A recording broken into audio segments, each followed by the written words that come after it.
It is Friday night. I am here. I am talking football. I'm very, very excited. Preseason football is here. I'm going to go ahead and double check to make sure that my settings are correct. I have messed up before. So just to make sure that I am good to go. Looks like I am good and I am ready to go.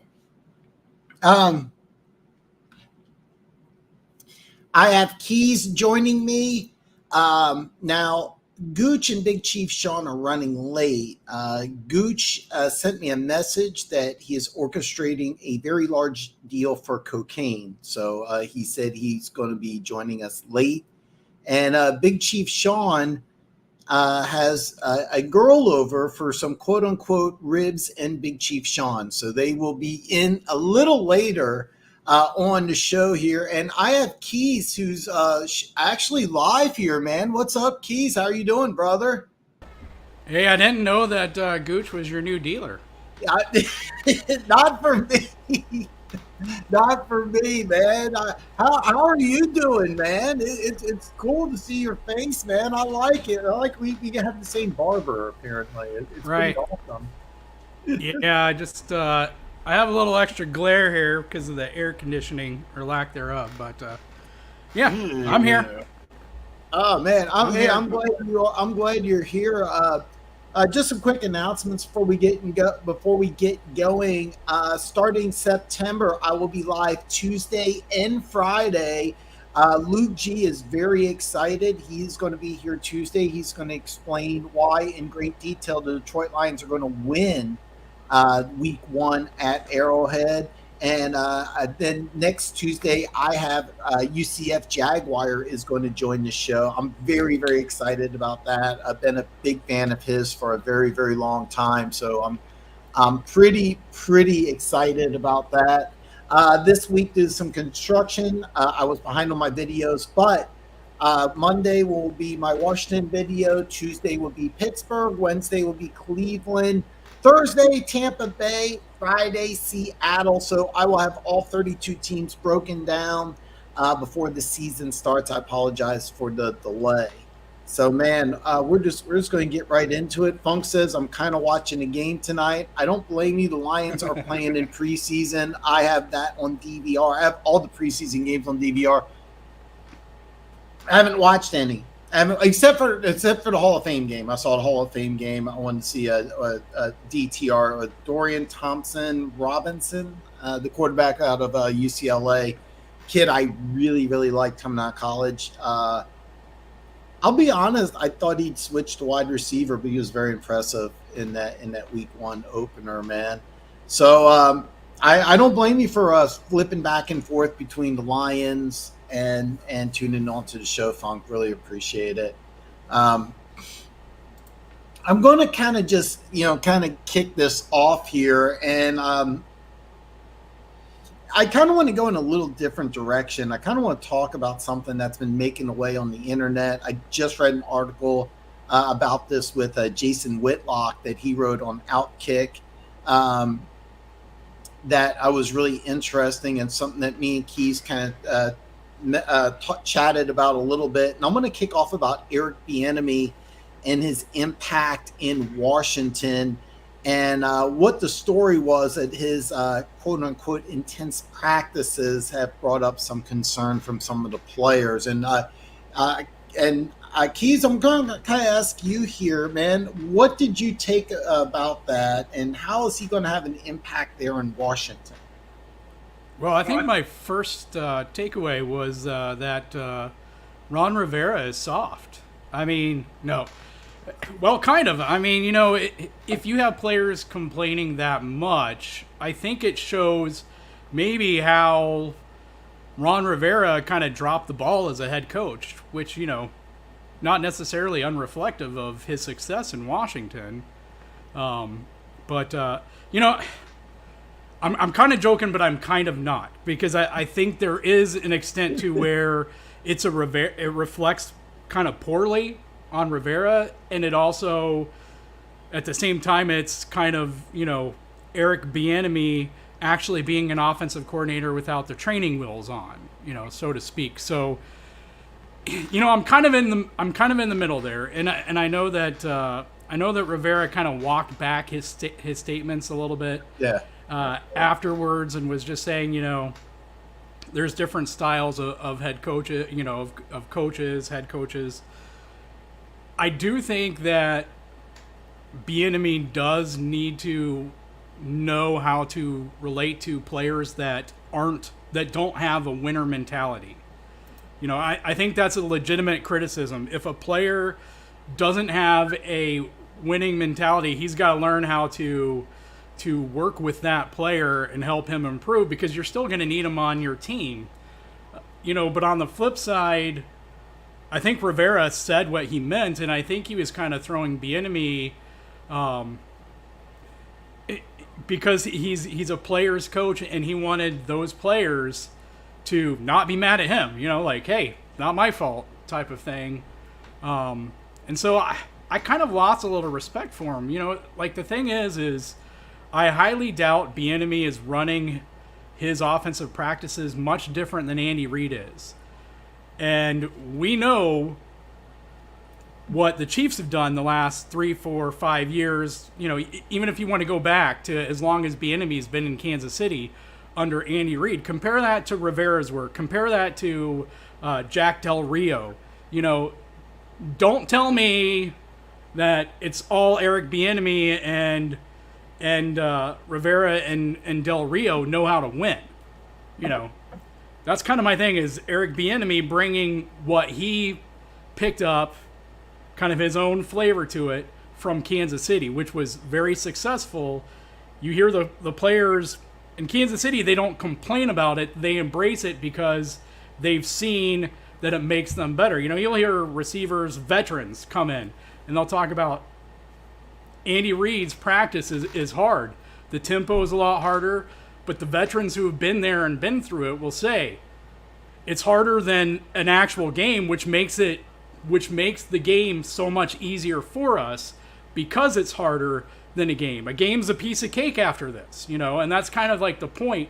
So I think if they embrace that, I think it's going to be very beneficial for Washington. I agree completely. One thing, if you're not aware, Andy Reid practices are some of the most brutal practices in the NFL. A lot of people look at Andy Reid and they see the big dude, they see the comments, and they think he's a laid back guy. But his training camp, it's brutal. That's one of the things that new free agents come into Kansas City. That one of the first things that they're told is, hey, look, it's going to be tough. Like you're going to be put through the ringer, but there is a reward at the end. Where Ron Rivera can't really say that. One thing that I thought was really interesting, and I thought this is kind of, Washington has a new power structure. They have a new owner, and as far as I know, only Washington and New England have a head coach / general manager. So you have a guy who's not only the head coach, but he's also the general manager. Maybe he takes more. I'm thinking Riviera probably takes more of a CEO approach, and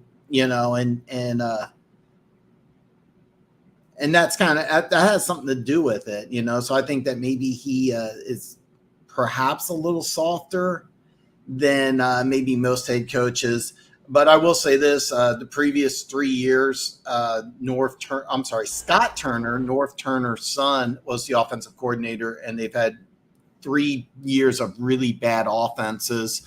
But I was going to save this for Monday when I released my Washington video. But I think that when you bring in a new owner, what's usually the first thing you do? You bring in a new general manager or a new head coach. And since Ron Rivera is that guy.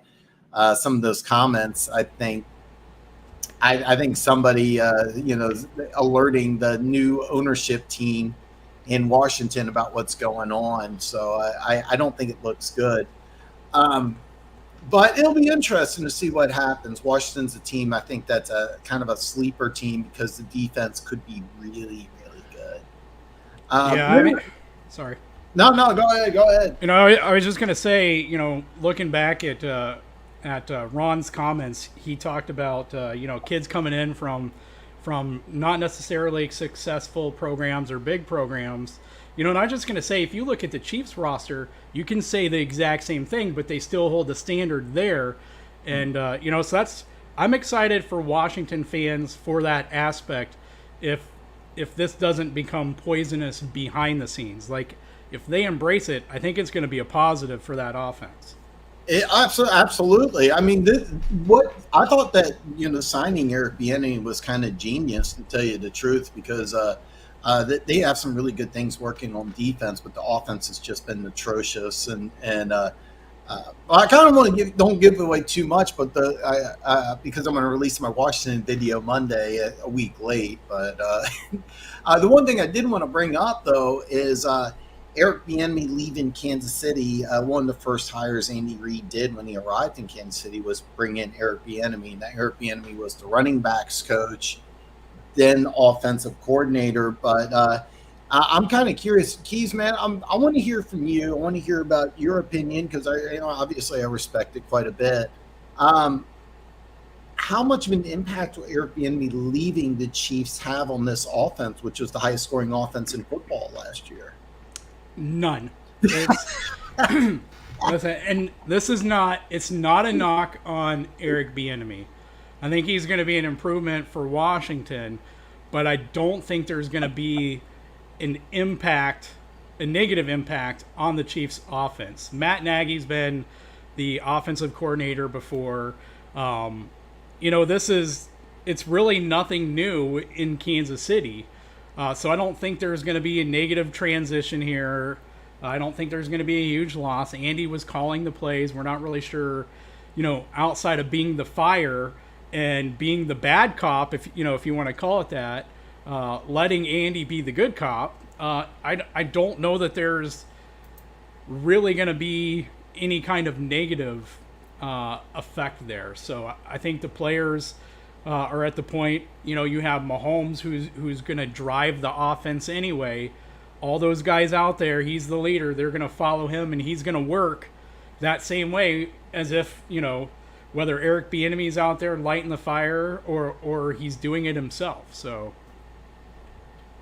Yeah, I thought it was really interesting because what you said about the impact of Eric Bieniemy leaving, not really meaning that much, is kind of what I'm hearing from Chiefs Kingdom almost across the board. Like there's going to be nothing that will drop off, which is interesting. One of the things I liked about Eric Bieniemy, he was the running backs coach in Minnesota when Adrian Peterson was maybe the best running back in football. He was the running backs coach here in Kansas City when Jamal Charles was one of the most electrifying players in all football, not just running backs, but just, he had a couple seasons where he looked like he was possibly Canton bound. And that's something you hear from a few Chiefs fans, that Jamal Charles is a Hall of Fame player. I'm not one of them, but he had a couple of years where he was so much fun to watch. And Eric Bieniemy was the running backs coach, and he had a lot of success. But I'm kind of with you that I'm not expecting too much of a drop off here because you have the Nagy and Reid and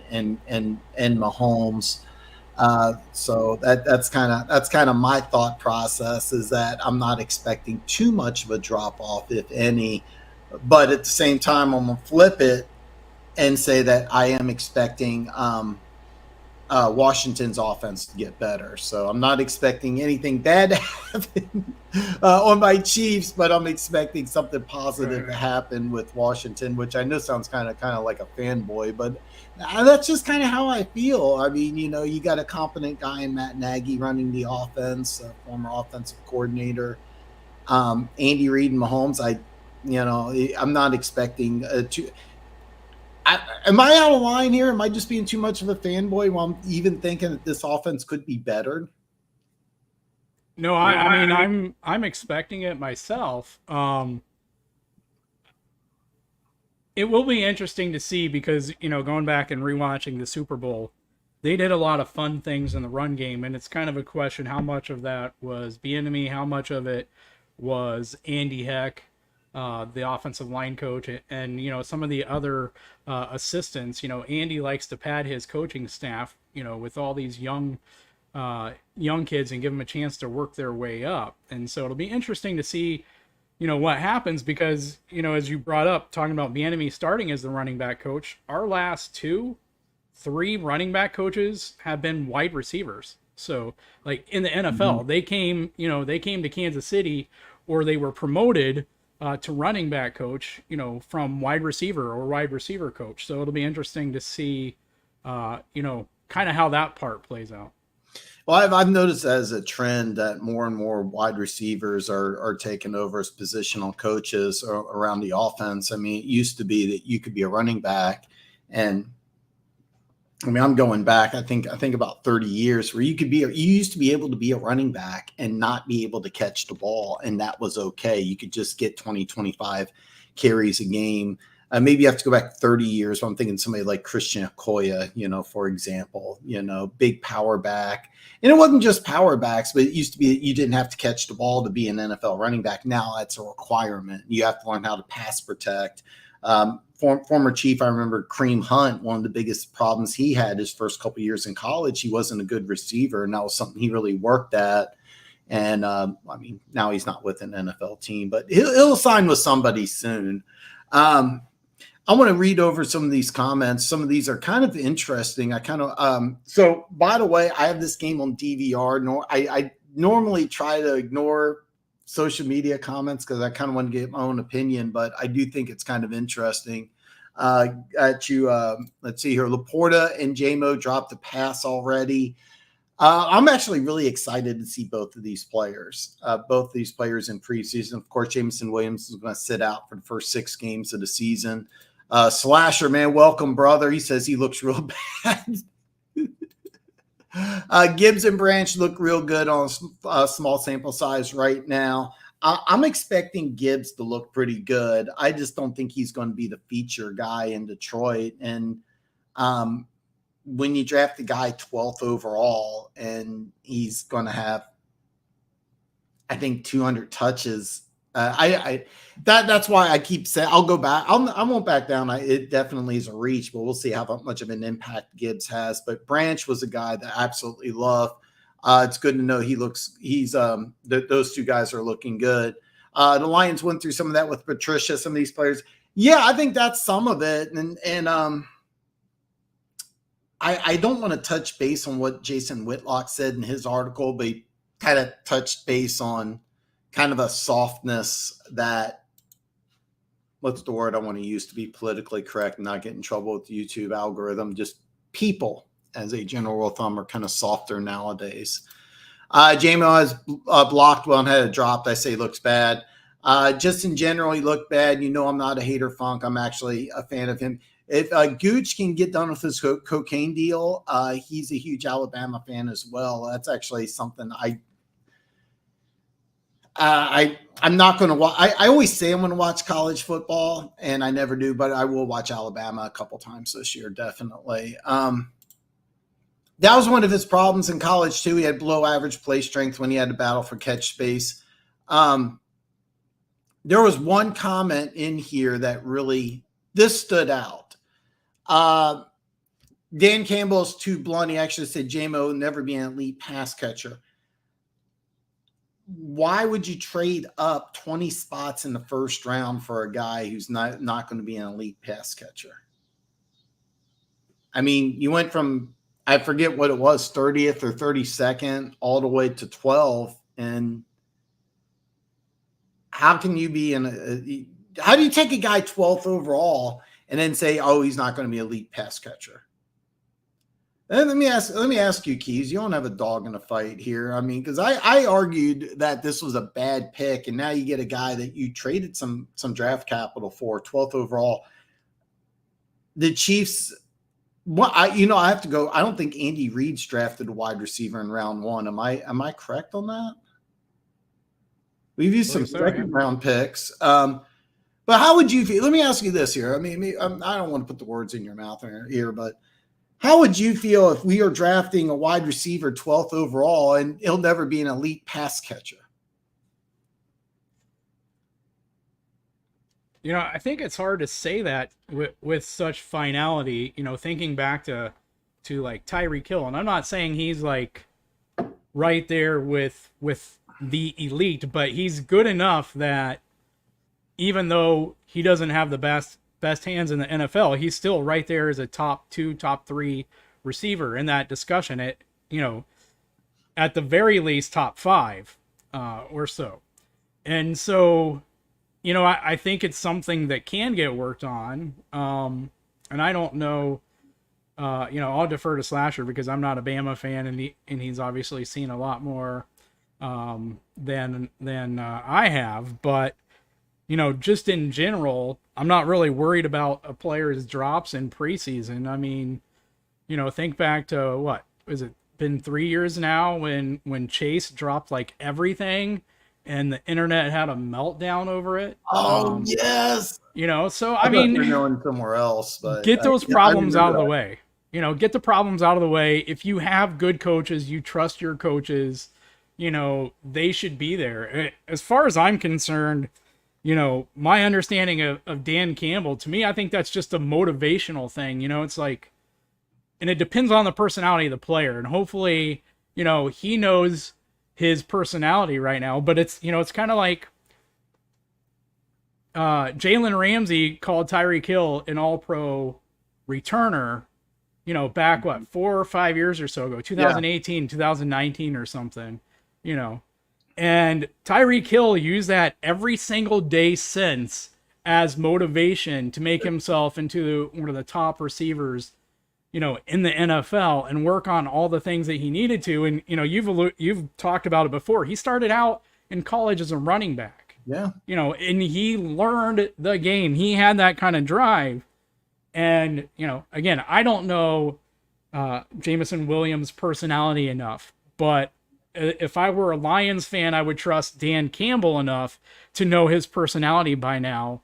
And if he's saying that, I would question, is it a motivational tactic? Is it something that Dan has decided based on, his perception of his personality is going to be something that drives him to prove him wrong? I'm kind of hoping that's the case. But if he's being factual that he's never going to be an elite pass catcher, I would really be concerned. But one thing is, though, Funk, Tyreek Hill had the one thing I'll give Tyreek Hill. He was like terrible at running routes when he got here. Not a natural receiver, and just worked his ass off. I mean, literally worked his ass off to get better at both of those. And I think the NFL had the top 100 list. And if I remember, I didn't see it myself. I haven't watched any of it, which I was kind of bummed out about. I didn't know it was going to be on NFL Plus. I was kind of hoping I could watch it on the NFL Network. But I think I saw on Twitter Tyreek Hill 7th overall. Somebody'd have to let me know. But I mean, he really worked his ass off on route running, hands. You can go back in NFL history. I hate to draw the comparison, but Cliff Branch was the same way. Cliff Branch, when he first came in the NFL, couldn't catch a cold, and he worked on it and became, I think this year he got elected in the Hall of Fame, if I'm correct. Anyway, Cliff Branch should have been in the Hall of Fame a long time ago. But hopefully Dan Campbell, you Lions fans love Dan Campbell, but if J-Mo's not an elite pass catcher, why trade up to 12 to get him? This is it. This is another thing I really liked here. Branches. So Branch ran a 4.59. That's part of the reason why he slid down. But if you watched him in college, he didn't play like a 4.59 guy, and he does play at full speed. I think you guys are really going to love Branch. You really are going to love Branch. Slasher says he probably won't be. Unfortunately, yes. Finish his routes or find him more. Not a wide receiver. No, he's got to put some work into it. That's why I was so against trade up for it, is because he just the Lions at the time were a 3-win team, and you go from a 3-win team to a guy that was injured and he needs some work, and he's not a finished product. And speaking of Alabama, we have Gooch, aka the Talent, joining us. Gooch, what is up, man? Man, I figured this show needs a little talent, so I'll go ahead and chime on in. How y'all doing? What's up, brother? How you doing? Hey, man. Hey. I'm doing great. Keys is doing great. I'm thinking excuse for. I'm sorry. Could actually look like a cordial conversation, which is odd considering the two of you. So, hey, so we just want to make sure. There was a rumor that you're doing a big cocaine deal. Did everything work out okay? I mean, logistics and money and all that kind of stuff. You know, my father always said, never bring a knife to a gunfight, and I had the biggest gun. So there you go. All right, there you go. Now we're still waiting on Big Chief Shawn. Hey, Gooch. Gooch, I think what Dan was asking, did his check clear? All of his product will be sent to him.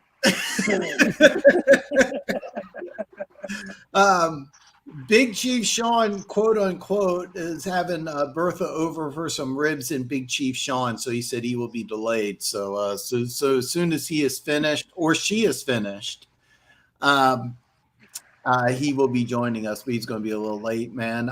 We were actually, it was kind of interesting. We were talking about one of your guys, Jameson Williams. And apparently, I got the game on DVR, so I haven't seen it. Apparently, Williams is not doing so well in preseason. Something I thought that was interesting was that Dan Campbell came out and said that he's never going to be a great receiver. Being that you're an Alabama guy, I kind of want to know what's your opinion on that. Well, I mean, he's got. I'm not going to disagree with Dan Campbell. I mean, out of the list of Alabama receivers, Jameson might be low on that list of people that I wanted the Chiefs to draft until they were gone. I think the biggest thing with Jameson is you got to get him comfortable. I did see a little bit of it in the beginning, and he had a drop, and they threw him something easy, and he caught it and turned it upfield. I think he's more of a, there's always rhythm passers and this, that, and the other. I think he's a rhythm receiver. I think you're going to have to kind of get him something short, a couple of them short to where he feels comfortable and confident, and then start feeding him. I think that's where he's most effective. No, that's I just thought it was really interesting. You make a big trade up for a guy, and then your head coach comes out and says he's not a natural receiver. But Funk's right. You can teach better hands. You can't teach speed and twitch. No, and by the way, the speed and twitch looked quite elite at Alabama. I mean, he was a lot of fun to watch. Even with him missing all that time, you can still see the twitch and stuff when you watch the game. Hey, Funk, I want to tell you, man, I like that Laporta cat. I actually like him. So I just want to give Lions a little love. Gooch is turning into a Hawkeye fan. Are you aware? Are you switching over to Iowa like Keys? Are you a Buckeye fan? I was unaware that he came from, I hate to admit it, tight end U, but I. Well, Iowa's part of the Big 24 now, or whatever the hell it is. Did you hear about this? What is it? Correct me if I got this wrong. I think it's Washington and Oregon are now joining. I'm going to call it the Big 10 here in quotes. I think it's 18 now. Yeah, something like that. Yeah, I think it's 18, which is really weird to me. So you have a team in Rutgers, and then you have a team in Southern California and USC. So. It's good. It's anyway. I kind of went off on a rant because I saw that not too long ago, and I just think it was kind of strange. But Laporte. I don't want to get Lions fans too hyped up, but I watched Laporta in college, and I don't even want to say it. I'm going to say it, but just keep in mind. I'm not saying he's going to be Travis Kelce, but that's kind of who he reminded me of. Like just more dominant wide receiver, number one wide receiver, because that's what he was in Iowa. He was basically their whole offense. They had nothing at Iowa. If you watch it last year, the only thing that I could see from what I do tend to watch like all the highlights and stuff from other camps and so I don't primarily, but then part of this game is once he learns how to catch with people draped over him, I think he's going to be terrific. Laporta is a guy that I think, and Funk says it. Yeah, he's a tight end. Yeah, that's exactly what I was thinking. And I've been calling Kelce a wide receiver for years, and that's why I don't want to compare Laporta to Kelce, but they're going to be used the same way. If you have them lined up in a 3-point stance, you're just going to use them wrong. But if you can figure out how to use them, he's a lot of fun to watch. He was fun to watch. He was actually the only thing halfway exciting to watch about Iowa's offense last year. If you got to watch Iowa at all, it was kind of funny. Like when their offense was on the field, you just want to fast forward to the defense because that defense was a lot of fun. They had a lot of good players on that defense. I'm an old school guy. I actually get. I'm probably alone here. I'm the only guy who gets excited watching defense, but I'm just that type of guy. You know, I get excited when people throw hits like. The Eagles, former Eagles, Dawkins, or people like that. I get excited for Bob Sanders, hits. Bernard Pollard. Right. Like not trying Nick to hurt Bolton. people, but like when you see people make open field tackles, and you just stop them, just like snot bubble. That's what I'm talking about. No, I get, I love it. And Slasher, I can't wait to see Nolan. I think you're going to have a lot of fun because I think Nolan Smith is going to play quite a bit. I think he's going to play quite a bit in preseason. I don't know how much he's going to play in the regular season. But the one thing is, and I'm kind of just going off the rails here, Slasher, if he plays well enough, you guys have, was it Josh Sweat? You have another defensive end. I'm just drawing a complete blank on. They could be used in like trade capital if you want to get them up. If you want to move them up the depth chart. So, I mean, that's going to be very exciting. One thing that Gooch, one thing me and Keas were talking about earlier is, and I want to get your opinion here. How much of a loss or how much of an impact? I'm sorry, I was trying to put words in your mouth. How much of an impact Eric Bieniemy leaving will have on the Chiefs' offense this year? Who?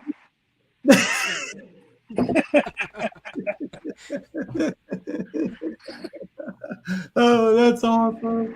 That's awesome. So Gooch is saying the Chiefs' offense is going to fall off a cliff. Is that what I'm hearing? I think, and I'm going to be fair here, I think it's not so much of a loss for us as it is a gain for Washington. And I really think the people, and this will be one of the few times but I think the people that are complaining in Washington are still tied to that losing culture. And they don't want to win. You know what I'm saying? It's different.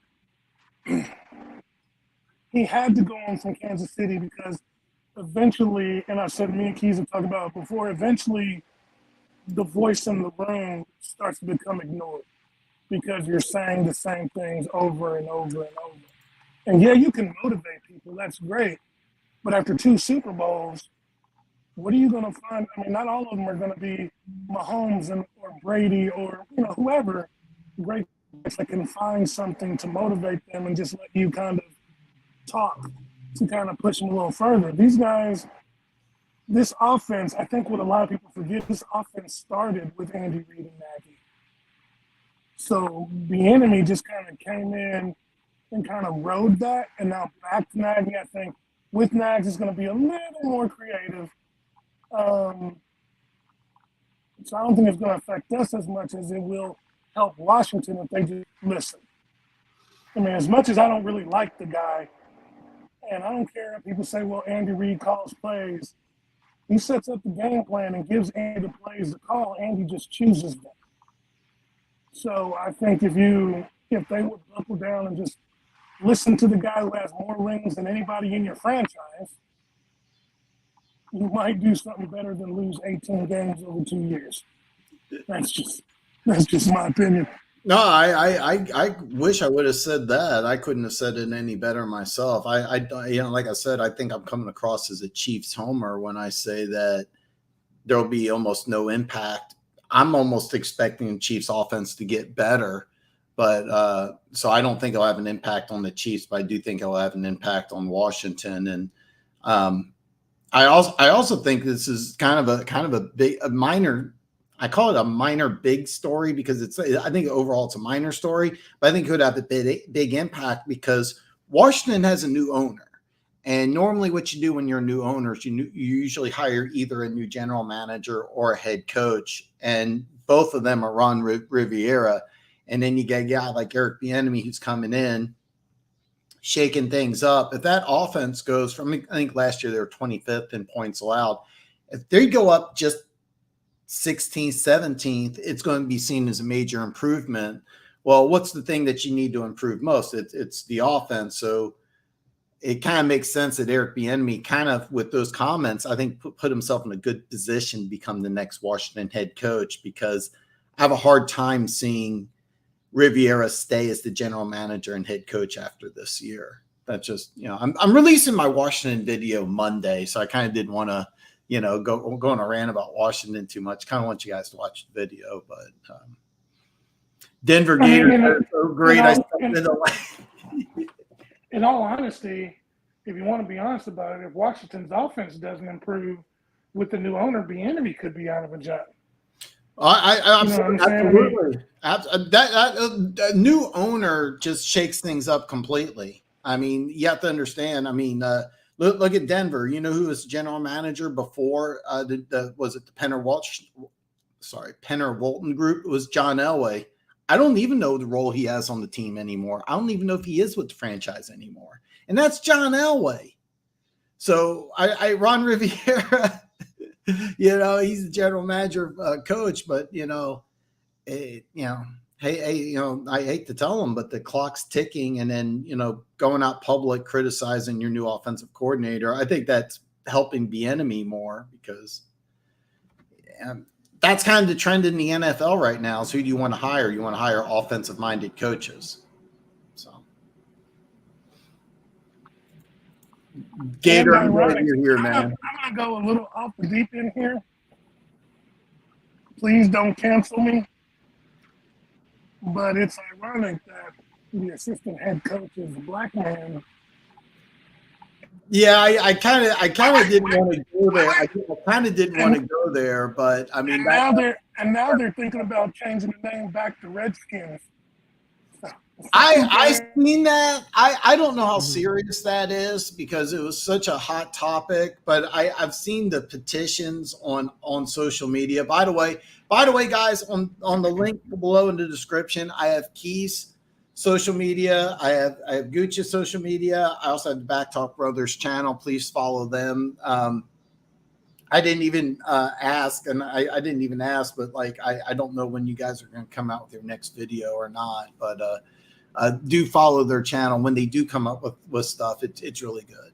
It's really good. So let's do this here. I'm gonna go through some comments real fast here, and then the next thing I wanted to talk about, the Chiefs will play Sunday. Is there a player that stands out that you want to see Sunday? Keas, I'm going to start with you, man. Is there a guy that you can't wait to see Sunday? Hey, I'm just going to go with a couple position groups here, because it's not just one player. And it's probably a lot of Chiefs Kingdom that feels this way, but obviously the wide receiver group, and it's not even just the new guys, right? We want to see if Sky looks much improved his second year, like he said. Last year he said, I think this last week, that, last year he was out there just trying to remember routes and stuff. This year he knows the playbook. People keep forgetting, or they keep ignoring when we tell them that Andy Reid's playbook is hard for rookie wide receivers. So I want to see, Sky's improvement there. I'm not worried really about MVS there. You go back and watch the tape, MVS was held so much last year. So I want to see if he's learned how to get defensive backs' hands off of him, or fight through the contact. Of course, we want to see, Justin Ross. Want to see Rashee Rice. We want to see all of these guys, Richie James, see how they all look, what the chemistry they already have with Mahomes is. I believe what I saw was each quarterback is playing one quarter. And so that'll be fun, but also with that, the offensive tackles, right? I think those are the two big things. And then, defensive line without Chris Jones there would be another, would be the third thing, but definitely the wide receivers, see what we have with our offensive tackles, I think is the big thing, because I think most of us believe that if the offense is even better, you can get by with some of the losses on defense, or even not being sharp to begin with. So I'm cheating there, and I'm just saying those two groups for sure. I'm just excited. I'm not going to do play-by-play for the preseason. I'm waiting until the regular season, but I'm really excited about it. Gooch, any player that is standing out particularly to you that you're excited to see? Now, normally I would say Justin Ross, but I have been reminded countless times lately about him as a receiver at Clemson and that Alabama game. So now I just want him to stay healthy and then run into a truck somewhere. But I'm gonna do a Keas, and then his knee is gonna be a problem all year. So I want to see what those other corners look like outside of McDuffie if they have to lose Snead for a week or two. I want to see how Donovan Smith is healthy, protecting Patrick's blind side. And honestly, I got two more, I think. I want to see how Tranquil is in a Chiefs uniform. I already know he was a stud with the Chargers, but I'd like to see him in a Chiefs uniform. And I'm really anxious to see Deneric Prince. That's a guy. Okay, so if you're not a Chiefs fan, you may not know who this is. He's an undrafted rookie running back out of Tulsa. And I watched Tulsa a couple times last year. He didn't stand out to me, but he has been turning heads. And normally when you hear media mention a player, I don't pay it a lot of thought. But Chiefs players were talking about this guy on social media. They're like, this dude's big, this dude's strong, this dude's fast, this dude catches. He's been getting first team reps. And for those of you who don't know, the Chiefs have a CEH, Carlos Edwards-Helaire. He's actually in competition with CEH for that backup running back spot. And the way the Chiefs use running backs is they don't just have one guy get, 20, 25, 30 touches a game. They like to rotate them in. Not only is he a threat to make the team, it looks like he's a threat to actually take CEH's spot. For those of you that aren't aware, I mean, Keas, am I wrong on Prince? Am I reading too much into this? Is the hype too much? Everything I've heard and seen, I don't think it's too much at all. It'll be interesting to see how they use him this year, but to me, this is your Jerick McKinnon replacement next year. Like, that's how I see him. He looks a lot like McKinnon. The things that he can do, we got to see his pass blocking, but everything else, it's like that's kind of where my mind goes when I watch him practice. Well, we haven't watched him play a game, so when we watch him practice and see the various clips. So last year, the Bak Talk Brothers, I want to say in May, you guys correct me if I'm wrong, in May they were telling me all about this Isaiah Pacheco guy. And I kept on saying, it's the CH is going to be the guy. It's a camp story. He'll make the team, but he's not going to have an impact. And all I kept on hearing from you guys was that, no, Pacheco's going to end up being the starter. And I poo-pooed it. And so I was wrong. You guys are right, and you guys are right on the ball. Like these two guys, and I don't know which one of them did it first. Gooch. It was Gooch. Yeah, they were telling me about he did his homework in May. So, and I did not believe it. I kept on poo-pooing it, but these two guys are right. They were right. So when I hear about another. The difference is Pacheco was a 7th round pick. Smith is undrafted rookie free agent, but I'm sorry, Prince, undrafted rookie free agent. I don't know, but when other players are mentioning a guy, that kind of stands out to me. So the guy that I am looking forward to seeing Sunday is a guy I don't want to see at all play during the regular season, except for maybe week 18, and that's Blaine Gabbert, former first-round pick. A little fun fact, he backed up Chase Daniel in high school. Then he backs him up at MU. He was, if I remember correctly, 9th overall pick, former first-round pick, had a world of talent, but just never panned out in the NFL. I remember he was with Arizona, and he looked really good. I'll grade him 45 minutes into the show. I'm drawing a blank. Bruce Arians, okay. When he was with Bruce Arians in Arizona, he had a preseason game that he looked unbelievable. He looked like he was going to take over for Carson Palmer. It looked like his career was going to be resurrected like Geno Smith's was, and it just didn't pan out. But he went to Tampa Bay. He was the backup in Tampa Bay for that, that awful occurrence that happened with Brady a couple of years ago. But now he's here in Kansas City. As far as pure talent's concerned, he's got all the ability to be a starting NFL quarterback. For whatever reason, it hasn't happened. And I don't want him to play at all. Nobody really wants to see, Mahomes get sidelined for any reason at all. But Gabbert's a guy who's got the ability to be a starting NFL quarterback. People forget, like coming out of college, all everybody said was that all talent in the world, he was just raw. And I remember Jacksonville started him day one, and he just looked so lost. It looked like that kind of shot his career. He's going to play. It looks like as of right now, he's going to play in the second quarter. I'm kind of curious if the Chiefs are going to let him start the third. They've said publicly that they're not going to do that, but I'm kind of wondering. I wouldn't be surprised if Blaine Gabbert plays a little bit in the first. If for some reason there's 3 possessions in the first quarter, if they just say, "Hey, look, we know what we got, Mahomes. Worst case scenario, Gabbert needs to come in. Let's give him some additional playing time." But Dan, I'm going to disagree with you there, because I want to see Gabbert play in the regular season. If there's one player I don't want to see during the regular season, it's Tommy Townsend. If Blaine Gabbert's playing, then I'm going to say week 18 we're resting starters. So if there's one player, I'll take Tommy Townsend.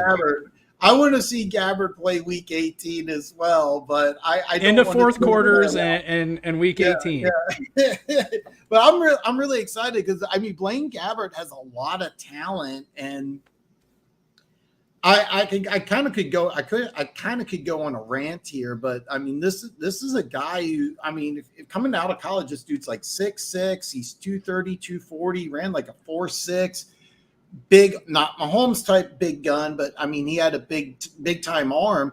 He was a redshirt sophomore, and he was 9th overall. The only problem was coming out of college, he was just really, really raw, but he had all the athletic tools in the world. But this is a guy that I have no idea why, but it just seems like. And by the way, this isn't a bad job. Being an NFL backup quarterback's not a bad job. But it just kind of seems like he just, after that experience with Jacksonville as a rookie, he's just like, you know what? I don't want to be a starting NFL quarterback. Being a backup NFL quarterback's not a bad gig. You're a multimillionaire. He's won a ring already. He gets to hang out with guys like Patrick Mahomes, Andy Reid, Bruce Arians. It's Tom Brady. That's not a bad life. Saying that guy doesn't want to be a starter. You're forgetting the most important thing. What's that? They don't get hit. Yeah. No, I'm fully aware. I'm fully aware, and that might be part of it. That might be like, hey, look. let me see. I want to say he's 33, 33, 34. Yes, Mr. Mahomes. I will gladly hold your and get you coffee for $5 million a year. Yep, I'm going to take that job. Yeah, I'm taking that job. It sounds bad when I say the guy doesn't want to start, but that's not a bad gig. I didn't look up the contract, but I know he's making. I know he's making over. I don't know the exact terms of the deal, but I know he's making over $2 million a year. That's not a bad job. If you're not good enough to be a backup quarterback, You know how much practice squad quarterbacks make? About $500,000 a year. Yep, I'm going to do that. Oh, I would do that right now. And I have no idea. You know, a lot of quarterbacks, former quarterbacks, go into coaching. You know, a lot of them go into coaching. Some of them do TV. You know, it's not a bad gig. It's not a bad gig at all. I mean, it's kind of funny because he's just following Chase Daniel around. Followed him in high school, college, and you know, Chase Daniel was here. Matter of fact, he was in. Last I heard, he was in Detroit as a backup quarterback, and wasn't he the backup or like third string in with the Chargers? And I could be wrong there, but no, actually, I think I remember seeing that. Yeah, I think he's still in the league, so that's not. I mean, it's not a bad gig. You know, backup quarterbacks. Denver Gator says stepped away from day-to-day operations. But yeah, so basically, it sounds like the new ownership stepped in, and they're like, that kind of proves my point that when you have an old general manager, you can make it sound. You can give him a nice title. The Penton Walton group can pay him enough. I don't know the name of the group in Washington, but they bought the team for like $6 billion. So they got. I'm assuming money's not a problem. I'm assuming you can call it the Magic Johnson group since he's in. Yeah, I know he's like a minority owner or something like that. Yeah, the Magic. Okay, so the Magic Johnson actually sounds really cool. Yeah, the Magic Johnson group. Yeah, I mean, you know, they can pay him, but it's highly unlikely he's going to keep one of those job titles. Can I address a comment that I saw earlier that we never Absolutely. I don't know who it was, but yes, Ronnie Lott was a hell of a hitter, and I don't know how much of a wise tale this is, but apparently he either broke his finger or damn near amputated his finger during a game, ripped the rest of it off, had him sew it up, and he finished the game. So not only is he it was part of his pinky finger and it was amputated, and he came back and played. That's a true story. And see, that's Allen, when they did the top 100 players of all time, they Marcus Allen told that story. So Marcus, so this is fun. Marcus Allen goes to USC. He's the number one free safety in the country, but he goes to USC, and ahead of him on the depth chart is Ronnie Lott, Joey Browner, and Kenny Easley. So they're like, hey, would you be interested in playing running back? And at first he argued, but then he saw Ronnie Lott, and he's like, yeah, I'm not going to beat out Ronnie Lott. I'll try this running back thing. So that's a true story. That's a true story. They asked Marcus Allen. They said, hey, Marcus, would you do that? And he goes, oh, hell no. Yeah, and just remember, Eric Bieniemy's practices are too hard, kids. Denver Gator says Sky Moore and Karlaftis. Sky, you know, it's funny. I'm not sure how much Karlaftis is going to play. I'll be kind of an interesting story. Slasher says Justin Ross. Chiefs fans are losing their mind over Justin Ross. I'm not as high. I'm one of those few people that's going to tell you I'm not 100% sure he makes the team, Justin Ross. I'm hearing he's practicing with the first team. I'm not sure he makes the team. I know. All right, now it's time for me to stop the sacrilegious. I'm not sure he makes the team. And Lloyd, bro. I thought we were going to make it through a complete show without me having to stop the foolishness. That kid is making the team. Here's the reason. I'm sure he does. Here's the reason why. Okay.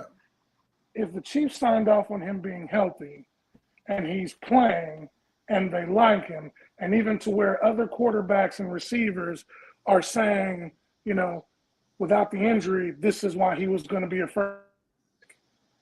You're not going to get him to the practice squad. Someone is going to snatch him up because the talent is there. Now, I know people are going to hate this, and they already do, and everybody already combats me on it. And yes, Andy Reid said he was reliable. But of that complete list of wide receivers, even going to 8-9, you know who sticks out the most? Justin Watson. He's not Welker. He's not Amendola. I mean, he doesn't have one that had hands of stone but would sometimes make miraculous catches. Demetrius Harris? Thank you. He's a white Demetrius Harris. Like, he's just not, I mean, he's supposed to be the fastest guy on the team last year after Tyreek left, and he got chased down from behind. We have MVS to replace that. There's just a lot of talent there, and I think I would eat $1 million in dead cat and let Justin find him a spot. You're not going to play him on special teams. I mean, you've got that Marset kid, you've got Tony and all them guys. I think Justin makes the team specifically because you can get out of MVS's contract after this year, and if Ross is healthy, he can fill MVS's role. And he's cheaper, and he's younger. I mean, the one thing that stood out, and that's kind of the big reason why I'm not sure he makes teams, that Justin Ross does not play special teams. And he actually is, though. He has been. He is playing special teams. Because that was the one thing that really stood out, is that he's not a special teams guy. But if he does play on special teams, by the way, if you're not aware, that's how you make an NFL roster. If you're an undrafted rookie free agent, you play well on special teams. So I didn't think I would be here telling you guys that you're both wrong, but here I am telling you guys that you're both wrong, because both Justins are making the roster. Justin Ross and Justin Watson are both making the rosters. You know, one of the things that Chiefs media has put out time and again, they don't give camera time to people. Generally, they haven't. In Andy's tenure, given interview time to players that don't make the roster, but they have to Justin Ross. You know, and it's not just Chiefs Kingdom, it's national media who has bought into it. Guys who come into camp, you know, those guys who actually talk to Andy behind the scenes and Matt Nagy and Patrick Mahomes behind the scenes, like Albert Breer. You know, I know Peter King used to do it, but I don't think he does a whole lot anymore as he's slowing down. Those are the kind of guys that are hyping Justin Ross, along with every local Chiefs sports outlet and a lot of the fans.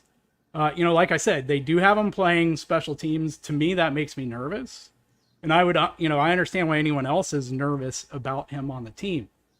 The thing with Justin Watson is, unless you actually get your contract extension with Chris Jones, you can't eat $1 million in dead cap, Gooch, because we have $300,000 in dead cap right now, and you have to replace that player with somebody, you know, and so you don't even gain from it. It's a 2-year contract. And the thing is, it's a 2-year contract for a reason, in my opinion. Maybe they'll cut him next year, but for this year, at least from what I've seen, he's also playing special teams as well.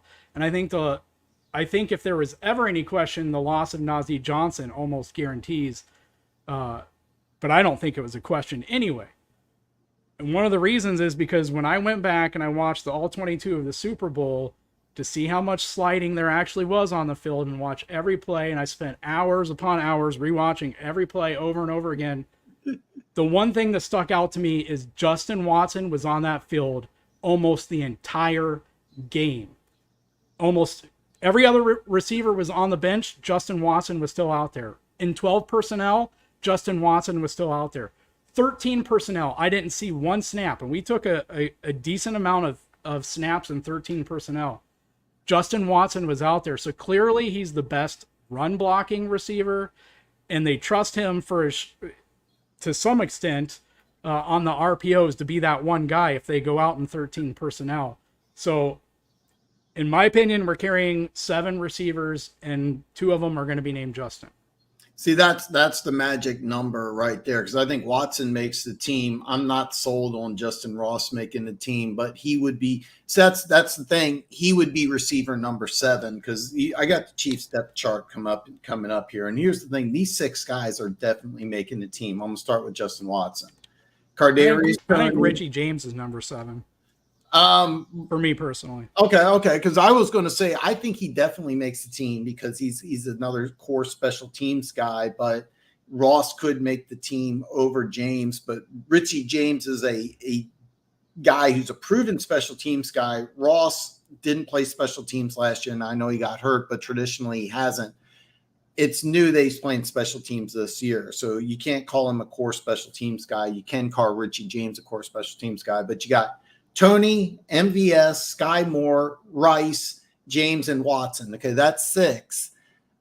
If they keep 7, it would be Justin Ross. I'm not convinced that they're going to keep 7. I think last year they kept 7. Is that right? You're going to have to keep. Point, yeah.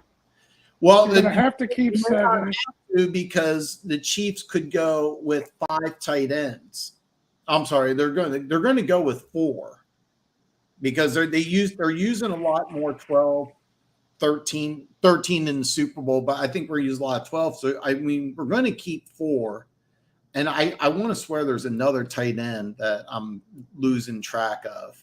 But that's just a lot of tight ends and receivers. And it depends on which one you're talking about. Blake Bell, Matt Bushman. Bushman's the guy that I was drawing a blank on because I'm using ESPN, which isn't the best depth chart out there, but you have Kelsey, Gray, Bell, and Fortson. Those 4 guys are making the team. Bushman was the guy I was drawing a blank on. I'm not sure if Bell does, but I agree on the other 3 for sure. Yeah. So if they keep 5 tight ends, then I can see them going 6 receivers. And it sounds crazy for a team to keep 5 tight ends, but the Chiefs are using more. And that's kind of the trend around the NFL right now is that a lot more teams are using, and I use the word tight end loosely. I mean, I've called Travis Kelce a receiver for years, but teams are using more multiple tight end sets than ever before, and that may be a situation where you want to have more tight ends. You may want to lose a wide receiver spot, but I'm still not 100% convinced Justin Ross is going to make this team. He has to make the team because Sammy Watkins 2.0 can't prove that he's healthy for a whole season. There's some other guys on this roster, though. There's some other receivers on here that I'm kind of anxious to see. It'll be very exciting. Like I mentioned, I'm excited about Blaine Gabbert. I'm really excited about seeing him play. I let you guys mention the receiver group because I knew one of you guys would mention that you wanted to see the receivers. But it's going to be a fun preseason thing, and it kind of sucks because there's going to be a wide receiver or tight end that the Chiefs are going to cut that's going to sign with another team and contribute in 2023. There's enough talent. It's not just wide receiver. There's several position groups. I'm looking here. We're going to cut multiple players that are going to go to other teams and play in 2023. Denver Gator asks, can we chat about the Cardinals' disgrace of a field that hasn't been played this season? I have not seen this yet. This has been kind of an ongoing issue I've been making fun of the Eagles fans that are still using this as an excuse, but I haven't seen it. But it's something that they do. For those of you that aren't familiar, what they do is that they have a field on and then what they do is that they wheel in grass for the games, and they're the only team that does it. They're going to do something about it. If it looks that bad again, the NFL will actually come in and do something about it because week 1 when the Chiefs played Arizona, the kicker Butker got hurt. One of our corners, who was it? It was McDuffie. Yeah, McDuffie because of a field slippage. The NFL will step in. I haven't seen this, Denver Gator. If you don't mind, man, send me some stuff. Aloha, guys. I'm going to read off some comments here. Hey, Moy, I apologize because I don't follow world events or news. I know it's a little bad to say, but I've had multiple girls complain that I say I'm going to watch the news and I turn on ESPN. And so that's kind of how oblivious I am. So I didn't even know about this, but I'm I'm so sorry about that, man. I didn't know that was going on, but yeah, I'll be live every Friday, and starting in September, I'll be live on Tuesday. So I mean, I'm sorry, man. If you're there in that area, man, I hope you're doing okay, man. I'm sorry about that. Denver Gator, it's a great one. Definitely be watching all the work he has paid us right there. Yeah, Carliftis is going to be really, really, really exciting to watch here. Anything to take my mind? Hey, man, I'm glad you're here, brother. I'm glad you're here, man. Like I said, I'm kind of oblivious to what goes on in the world. I was one of these guys in 2020, in March of 2020, wondering why everybody was wearing a mask. So, I mean, I had no idea what was going on. Denver Gator brings up, is Chris Jones still holding out? Yes, he is. And even though I'm behind on comments, I do want to touch base on this here. And if you guys want to do a flip a coin, or which one of you guys wants to jump in first, which one? How do you guys feel about the Chris Jones holding out situation? What's going to happen? You want to go first, Gooch? You go ahead, buddy. I'll just chime in on the end. All right. Well, I don't know what's going to happen. I did see a tweet. Can we call it tweeting? Is it still tweeting since it's no longer Twitter? I don't even know. That X thing throws me off. Every time I see it, it can get, after the show, if you guys want to explain to me the X thing, because I remember the first time I saw it, I'm like, what the hell? My Twitter went away, and I don't get it. I assume after SpaceX and this, Elon Musk just like the letter X, for some reason. But every time I see it, I just have the DMX song pop in my head every time I get on there today, or every day. It's that same song. X gonna give it to you. He gonna give it to you. So like, all right, what are you gonna give to me today? But okay, I remember.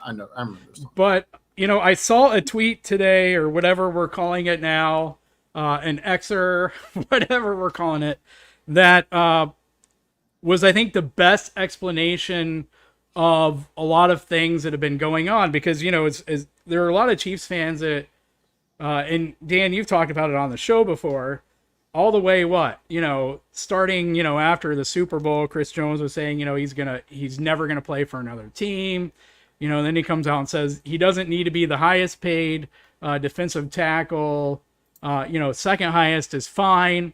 I saw one today, whatever we're calling them, that I think kind of explains, at least it makes a lot of sense in my mind, the disconnect of what we've actually seen going on here. And, it was something to the effect of Chris Jones and his agents thought that the defensive tackle market was going to develop a lot differently than it did. We had all these guys that needed extensions, and the highest paid one got $24 million a year. And, I tweeted, man, we got to figure this out the other day, breaking this all down, because at the end of the day, all the guys who got paid, there's like three tiers. There's Aaron Donald, obviously at $31.6 million. The second tier of players that all got, between 22, 24 million, they're all 25, 26 years old, which is 3 years younger than Chris Jones, 3 to 4 years younger than Chris Jones. All the guys in his age bracket that got paid didn't get more than $21.5 million. I think maybe there's one in there. I don't have my notes here in front of me, but there might have been one. Even Javon Hargrave, Super Bowl player, a very good player on that Eagles defensive line. It was like $21.5 million per year with the 49ers. Mm-hmm. And so the guys in his age group, $21.5 million. That's only like $2.5 million more than what his current AAV is. Hey, there's Big Chief Shawn. Big Chief Shawn. What you're talking about Chris Jones, and here he pops up. You've always had a beef. So Shawn, there was a rumor that Bertha was over for some ribs in Big Chief Shawn. Are you okay? Look, I don't like to kiss and tell, but let's just say there were more me than ribs, and we worked it out. Hey man, I'm glad you're here. I'm glad you're okay. So it's actually funny. You chimed in at the perfect time here. We were talking about Chris Jones. That the comment was, and I scrolled down here. Is Chris Jones still holding out? I want to know. So Keys had his opinion.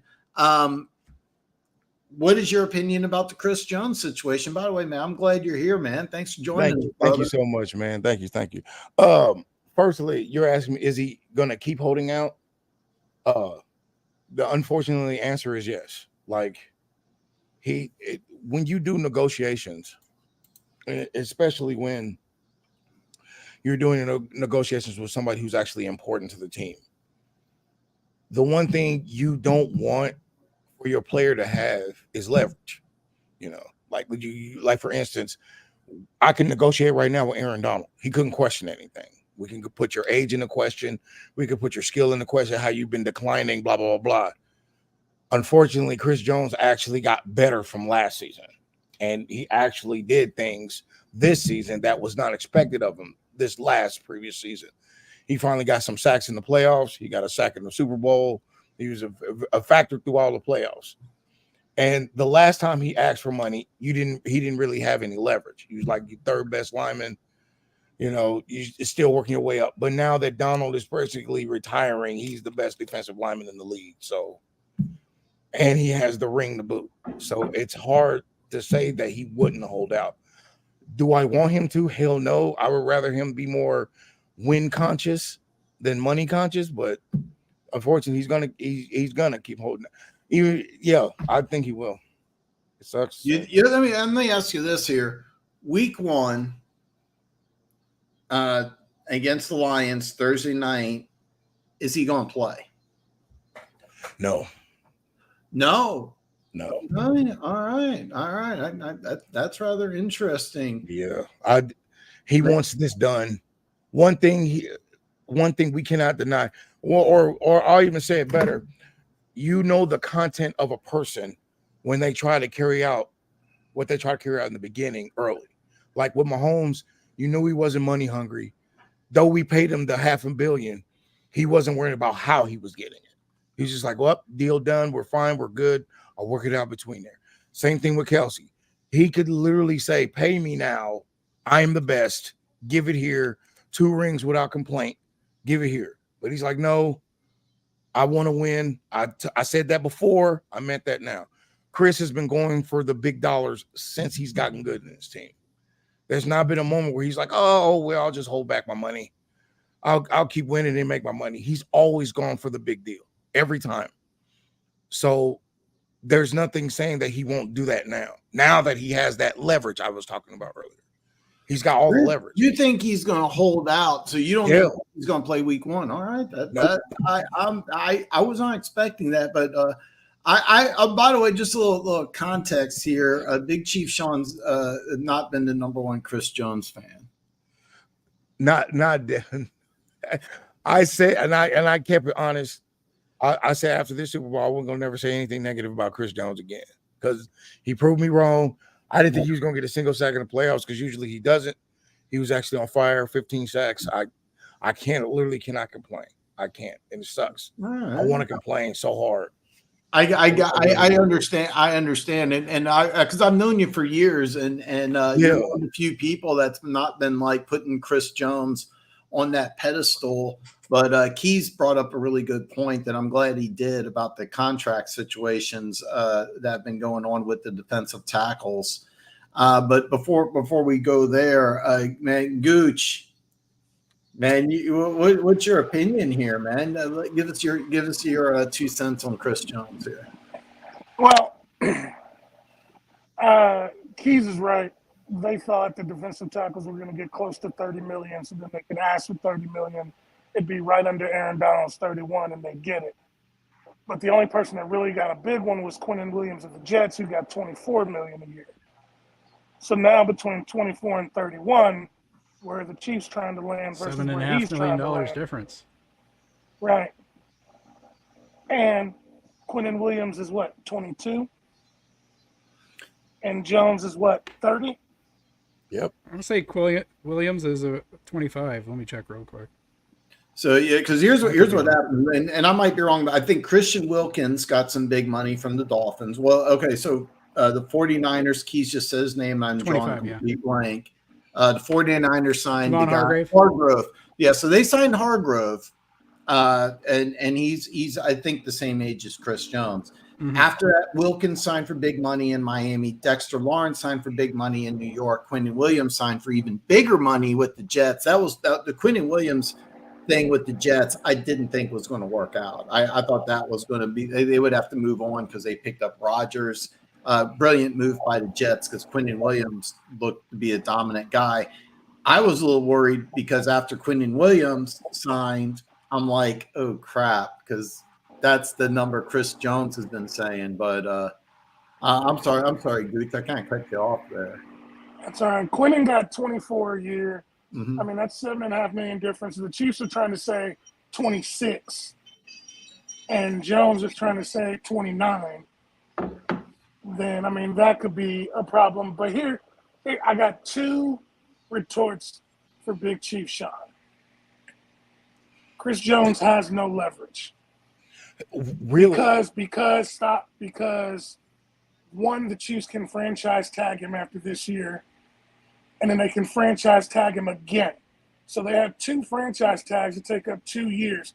He has no leverage. He still have to play.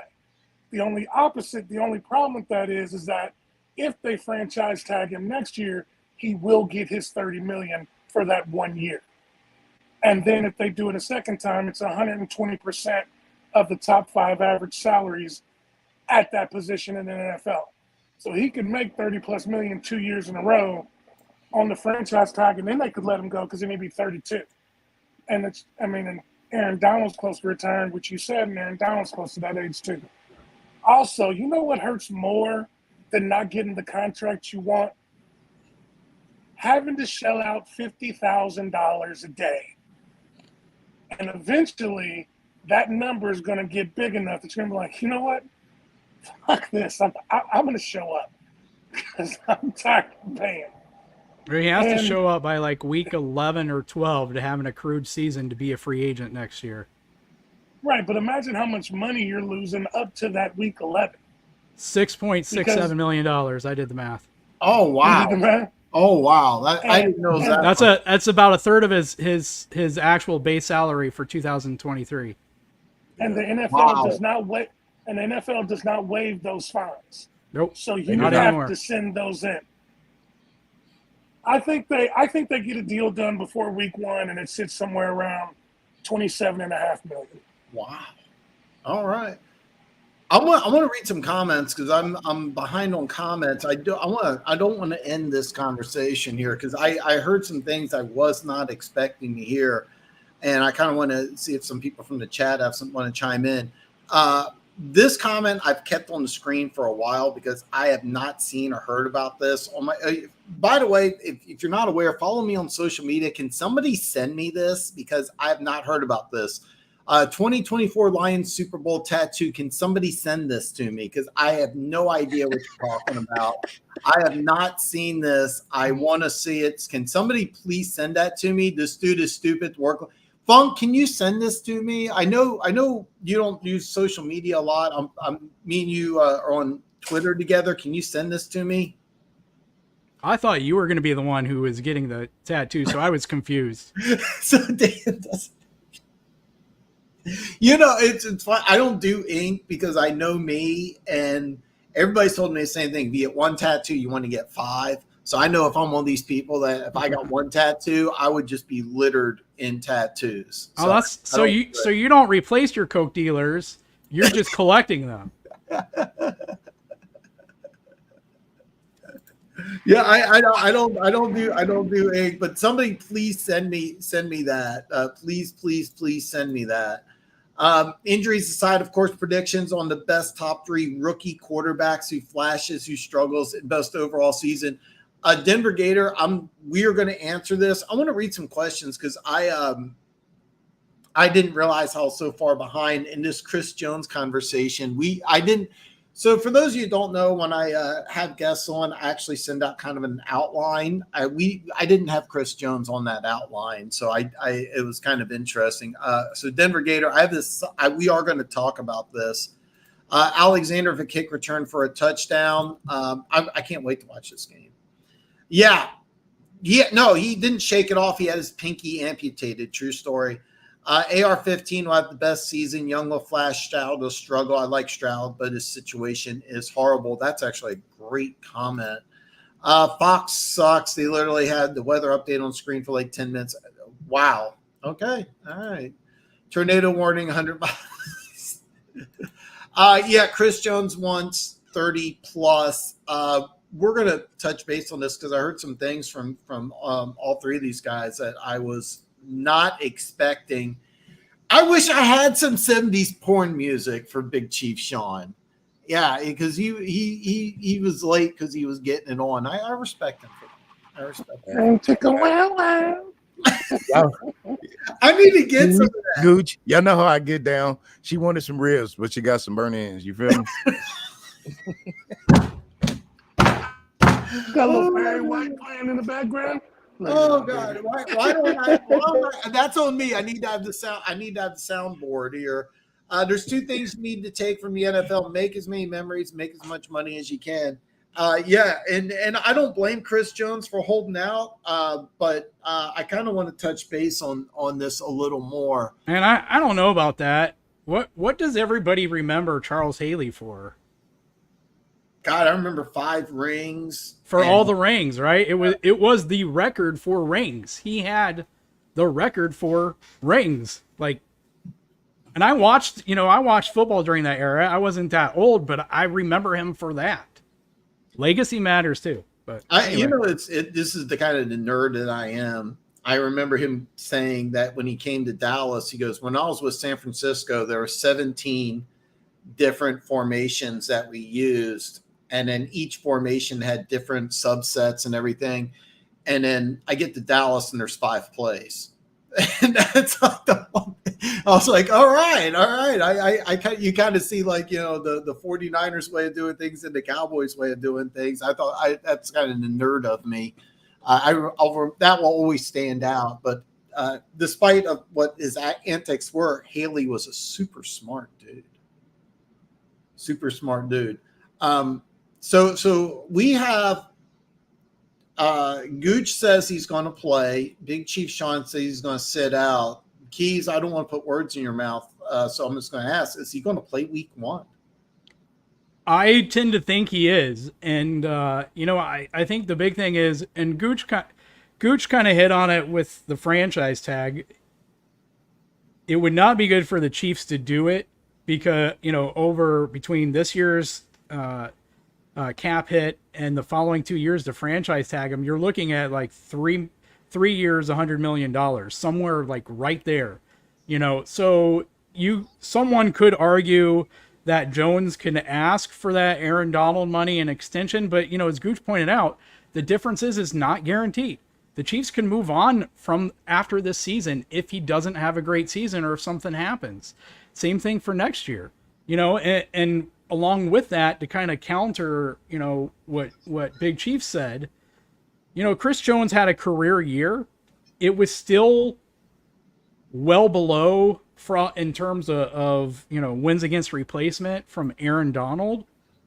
And the other thing was it also took an extra 250 snaps and a new defensive line coach in Joe Cullen, who I think had a lot to do with that because Joe had to intentionally scheme to get Chris as many one-on-one looks as possible.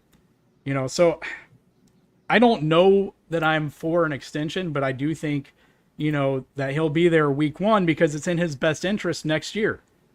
If he's not in Kansas City next year, if there's no agreement to an extension, it's in his best interest to play every game to get all the stats he can get, hopefully ride out with one more ring. And if he's going to cash in next year in free agency, then he has a 17-game stretch of stats plus the 3 in the playoffs to maximize his earning potential next year.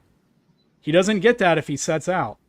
I mean, the only reason that you would set out is you want the Chiefs to hurt and see that they need you out there. Well, maybe they do, or maybe Joe Cullen is good enough that he can work around you on defense, and maybe your quarterback is Patrick Mahomes and the offense can still carry you, which then just continues to hurt his actual position.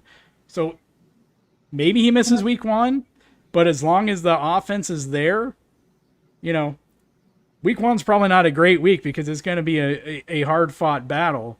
But, maybe that takes away any little extra leverage that anyone might think he has. Gooch obviously doesn't think he has any. But I think he'll be there week 1. It's kind of funny because I think that all of you guys get different points and I kind of agree with different parts. The one thing I think that the Chiefs were kind of caught off guard with the defensive tackle market. I think that they were thinking 20 to 25. They could get Chris Jones for about what Hargrove had would be about 20. And I think that's what he's making now. So because he came out last year and said, I want to be the second highest paid defensive tackle. So I knew he wanted to pay raise, but I think the Chiefs are caught off guard because I don't know Wilkins' contract, but Dexter Lawrence signed the 4-year 94 and Williams signed the 4-year 96. So Chris Jones wants more than that. And I think the Chiefs are caught off guard because the Chiefs, I don't think they can pay him that much. I really don't, because I'm looking at, you got to give Nick Bolton some money. You got to give Creed Humphrey some money. Trey Smith is another guy. I mean, look at how much money you give Jawan Taylor, right? Trey Smith, I don't have his contract pulled up. He's playing on a 6-round deal. I mean, he's a guy that I could honestly, I don't think he's going to come in training camp no matter what, unless the Chiefs work a deal out for Trey Smith early. But he's a guy that's going to want big money, and I think he's going to get it from another team. I don't think he's going to get it from Kansas City. But I'm looking at Creed Humphrey and Nick Bolton. And if you give Chris Jones a big contract, that same amount of money, 25 to 30 million, you could probably pay both Humphrey and Bolton, guys that are in, or, they're in their prime, where Chris Jones, unfortunately, is now on the downward slope, even though his downward slope is still second or third best defensive lineman in the league. But I think the Chiefs were off guard. I did hear they offered him big money, but I don't know what that number is. But I don't see how they can give him 25 to 30 million a year and then expect to sign Humphrey and Bolton. And I think that they're not going to come out publicly, but I think Humphrey and Bolton have to be a bigger priority than Chris Jones. By the way, I'm a huge Chris Jones fan. I loved him at Mississippi State. They had a fun team to watch. They had a quarterback who ran the ball all the time. Phenomenal, big guy, powerful runner. His name was Dak Prescott. More of a scrambler than a passer. They had this 5'6", 180-pound running back that was so much fun to watch, but at the combine ran like a 4.8 something, so you can't play in the NFL. You can't weigh 180, 190 pounds, run a 4.8 and play in the NFL. It's not possible. But he was a lot of fun to watch. When he played at Mississippi State, it was a fun team to watch. He was an awesome player. One of my all-time favorite Chiefs, but I have no idea how the Chiefs can keep him. So that's kind of my thought process. I do think he's going to play, and I think that when the season's over, I think he'll be gone. I don't know if it's going to be a trade, free agency, but it's not going to be a good situation. And it's going to suck. But I watched Bill Belichick do this all the time in New England. Was players that hit 30 on the defensive side of the ball he would move on and replace them with younger players. The only thing is that I'm looking at Chiefs roster. I don't see a defensive tackle that can keep up with. I don't see a defensive tackle anywhere close to Chris Jones. I'm seeing run stuffers. It kind of looks like the Chiefs are planning on switching more to a 3-4 type of defense, of more edge rush outside linebacker types and space eaters in the middle. That's kind of what I'm seeing. And that type of defense would save money on defensive tackles, but you have to pay more money for those edge rushers. So That's just kind of my opinion. Denver Gator has a great question here. Injuries aside, of course, predictions on the top 3 rookie quarterbacks, who flashes, who struggles, who has the best overall season. Big Chief Shawn, man, yeah, you want to fire off first on this one? Let's see. Top 3 rookie quarterbacks. Mm-hmm. Let's see aside, of course, predictions, but that's a good question. I thought it was a great question. That's a real good question. Shit. There's not a lot of rookie quarterbacks that I'm really like looking at this season because there's the 3 big rookies. You got Anthony Richardson, right? It looks like he's going to start, which I've been public that I think that's a massive mistake. You got C.J. Stroud and Bryce Young's already been announced the starter. Anthony Richardson and C.J. Stroud are I think those are the 3 that Denver Gator now, because he says top 3, so I'm assuming he's taken 1, 2, and 4 in the draft.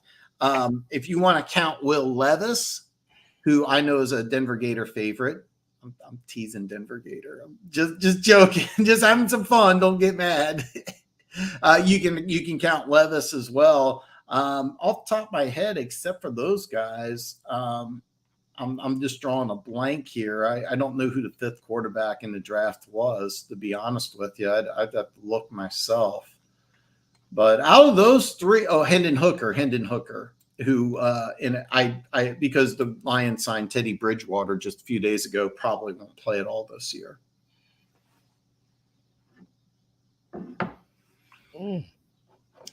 Yeah. Oh man, you're gonna have to come back with me on that one. I'll come back. Gooch. Like, wow. Quarterbacks, man. Who flashes, who struggled throughout the overall season? All right, I'm going to roll on to the last question to get into this question. Sure, absolutely. If Chris Jones leaves, it will be a tag and trade. By the math, if they tagged him, it would be $33 million next year. Yeah. The top 5 defensive tackles in college for this year were all between 6'3" and 6'6" and around 300 pounds. LSU, Illinois, Georgia, Baylor, and I can't remember the 5th one. But they're all studs. So, and of course you're like, oh, we're going to be drafting near the bottom of the draft. Yeah, but the whole league's turning to offense. So how many of those defensive tackles are going to be gone in the first round? And you start picking people if you're not, Jones is unhappy. You know what I'm saying? You tag him. You play for 33, which the Chiefs aren't going to try to afford. And you tag him and trade him, and another team is going to give up a first round or 2 for CJ95. And I'm with Keys. Roll out with the ring. Maximize your earning potential. See you later. Thanks for the memories. Have a good one. Anthony Richardson's going to flash. CJ Stroud's going to struggle. And sweet Jesus, let me be right on this one. Bryce Young is going to have the best overall season. I didn't see that coming. You going with the Alabama quarterback. I'm shocked here. I'm completely shocked, man. Oh, wow. I didn't see that coming, man. I'm surprised. If you knew me, you would know how much of a shock that actually is. Yeah, I didn't see you picking the Bama guy as the guy who's going to have the best season. Yeah, I'm shocked here. Keys, man, what are your thoughts here? Predictions on the top 3 rookie quarterbacks? Yeah, the interesting thing is I'm going to copy Gooch here. He didn't give his reasoning, but I'll give you my reasoning. And maybe it's wrong, but I'm going to give it to you anyway. And, the thing is, I think one of the things I said to you early on, Dan, in the offseason was, and everyone can talk about the receiving group, the Panthers collected. But one of the things that I mentioned early on was I was excited for the addition of Jim Caldwell to that coaching staff. I'd have to check. I think it's just Jim Caldwell, right? It's not Tom. Did Tom Moore come with him too? I think he's still in Tampa Bay. Off the top of my head, I'm not sure, but I was thinking the same thing. Yeah, he's still at Tampa Bay, but I think having Jim Caldwell there is going to be a help. I think even though things didn't end well in Indy, between Frank Reich and Jim Caldwell and the group that they're collecting there, I think it's going to be good for him. Kind of along, similar lines with Anthony Richardson is when I like some of the things that the Eagles did. Yeah, I think that's going to help with Shane there as the head coach. And I struggle with it. It's hard because the Texans at least have the offensive tackle part down, which is good for a rookie. I don't know. That's kind of my thinking there. That's my reasons why. I just don't.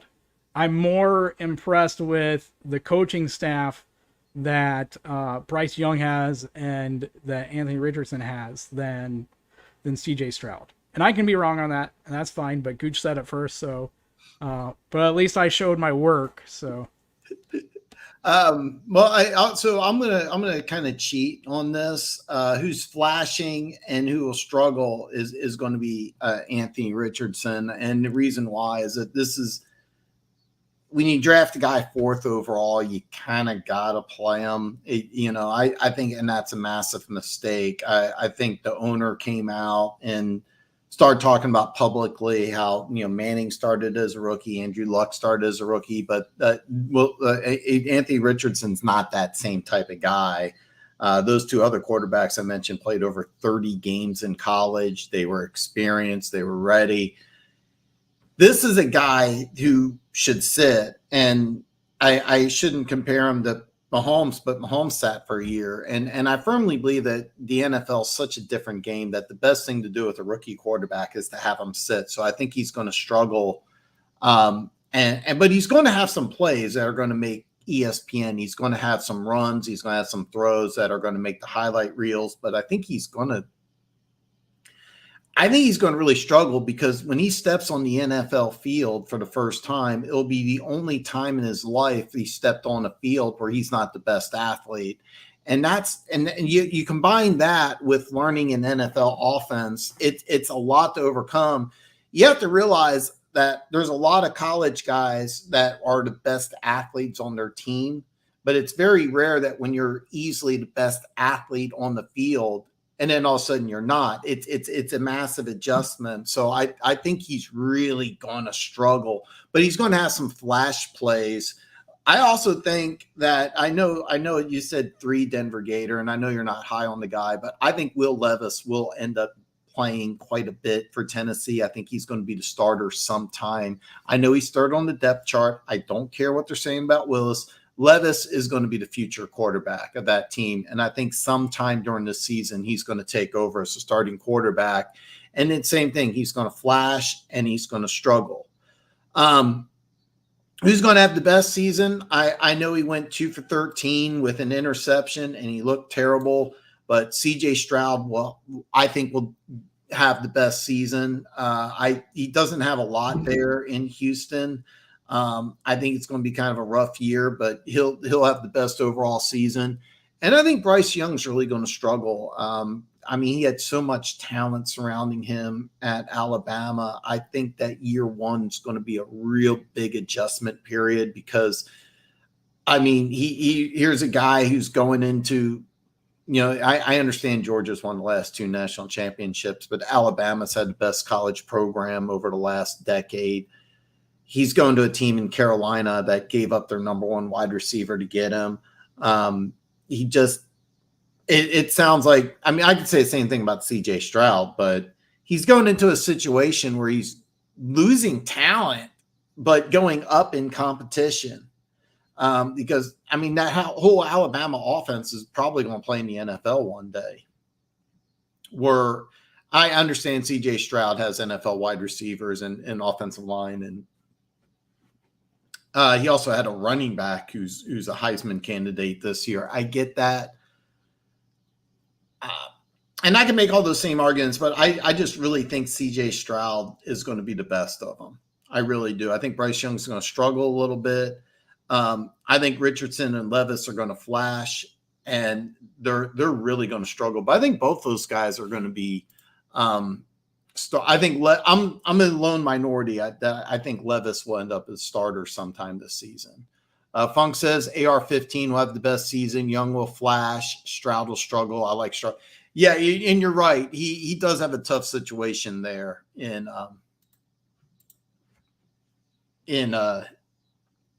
Houston. So yeah, you have a good point. It's going to be interesting. Yeah, that's the number I'm hearing. Funk is he wants 30 plus, and I think originally the Chiefs were kind of hoping to keep the number.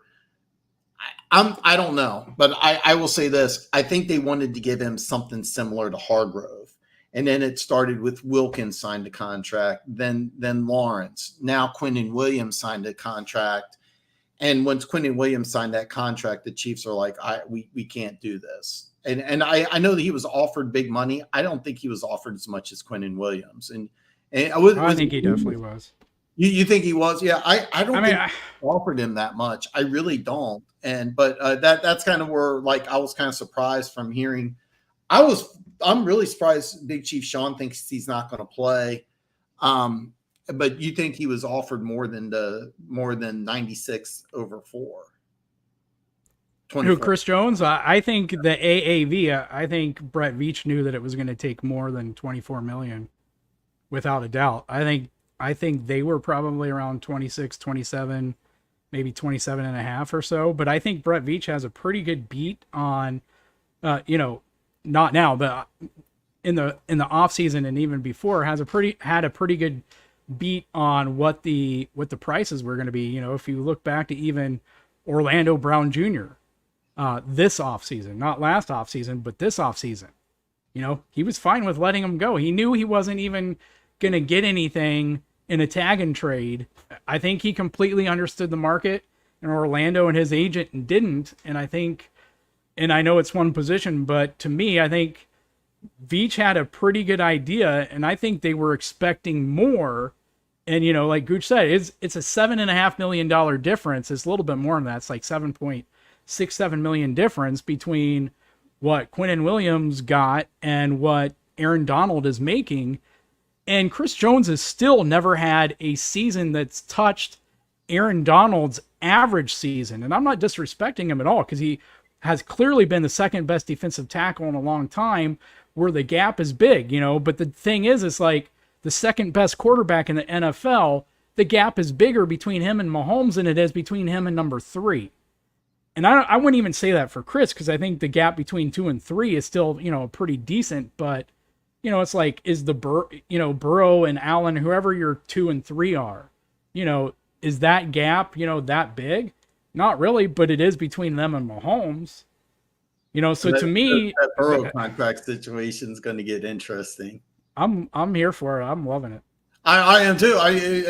We didn't. That's something else we want to talk about. But I'm gonna have to switch over to my car here in a minute, guys. But if it's okay with you, Dan, I want to go back and find my stat that I put in the chat earlier when we were talking about George Karlaftis. Just because. So here was the stat I was talking about. From weeks 12 to 18, he had 5.5 sacks, 7 tackles for loss, 15 tackles. One of 7 players in the NFL with those numbers in the final 7 weeks. The other 6 guys: Chris Jones, Nick Bosa, Myles Garrett, Cam Hayward, Josh Sweat, and J.J. Watt. Yeah, he was some great company. He was in really elite company. Yeah, that is some elite company right there. I was looking while you were talking. I was looking up Javon Hargrave's contract. It was a 4-year, $84 million, which includes $40 million. See, I'm Keas is given Veach a lot of credit, where I'm on the opposite end. Is that I really think the 4-year, $84 million deal that Hargrave has, I think that what the Chiefs were planning on doing was just trying to top that a little bit. Then I think that the Chiefs were kind of caught with their pants down when Wilkins signed. I don't have Wilkins' money down, but I know Lawrence signed for a 4-year 94 and then Williams signed for 4-year 96. I think those two were kind of surprises, and I think those took the Chiefs off guard, because I don't think they wanted to pay 22, 23 million to Chris Jones because they have to figure out how to pay Creed Humphrey and Nick Bolton. That's kind of my thought process. And you're right, Funk. He wants about 30 million. I think the Chiefs wanted to give him slightly more than Hargrove, who signed 4-year 84. I thought it was 4-year 80, which 21 versus 20 is, kind of small, but I think the Chiefs wanted to give him 22, 23.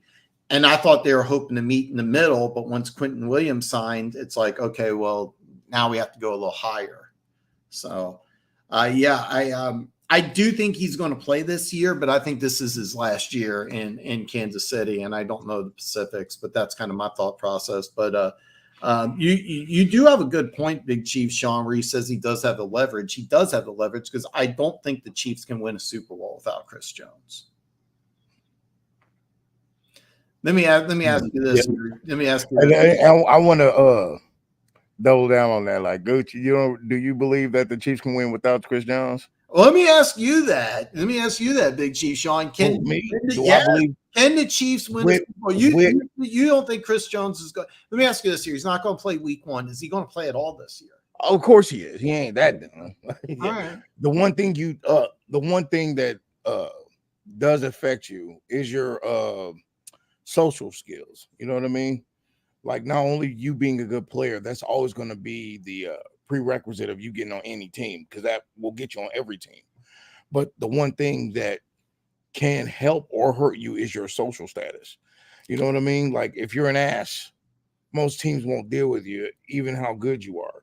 Because like for instance, Burfect from the Bengals, he's actually a pretty decent linebacker. He's just a majorly big asshole, and a lot of people don't want to deal with that. And if Chris don't play, other teams see that, and they're like, "Oh, well, if you don't get your way, you're just gonna pout and not do anything, and ain't nobody gonna want to deal with that shit." It's just pure, plain and simple. That's why Tyreek's deal went so clean. He changed his life around, like in front of everybody's eyes. He went from the quote unquote abuser to one of the most modest people on the team. And when he left, that's when he started talking his little whatever, his rhetoric about the team or Tua or whatever. And then even the rhetoric that he had about the team wasn't necessarily bad. He was just being confident of his own team, which you should be. I mean, they paid you $130 million. I'm going to be confident on my team every season too. Yeah, well, you hit the nail on the head, is that he kept his mouth shut until he got his money. And that was something that I thought that, I didn't have a problem with him talking at all. A lot of Chiefs fans did. I didn't have a problem at all. I mean, what's he supposed to do? Say, oh, I'm going to a quarterback that's not as good as Mahomes. I mean, you can't do that. So I had no issue with that. But so you don't think he's going to play week 1, but he is going to play this year.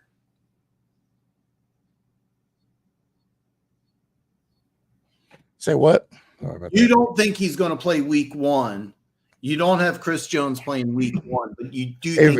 If those deals do not go the way that he wants it to, I don't see him playing week 1. Honestly, when will he come into Kansas City? Obviously, I think that week 1 will just show the statement how he feels. Week 2 is just like, hey, got to get the business.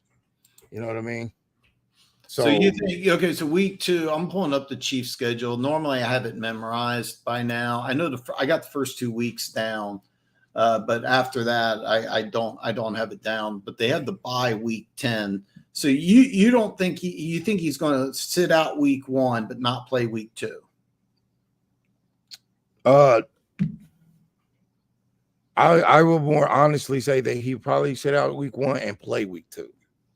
Okay, because, week 2. Yeah, because I mean, you don't want to be that guy. You don't want to go out like his friend, right? Because we all remember his friend that used to play for the Jets, Le'Veon, who tried to hold out. Oh God, yes. Yeah, that did not work for him, did it? No. I want to say Le'Veon signed like what was it, week? He sat out for the whole year, didn't he? Yeah, that's right. I'm sorry, I got my facts mixed up. So he sat out for the whole year. So you think week 2 he comes back? Yeah. Okay. Yeah, I definitely do. All right.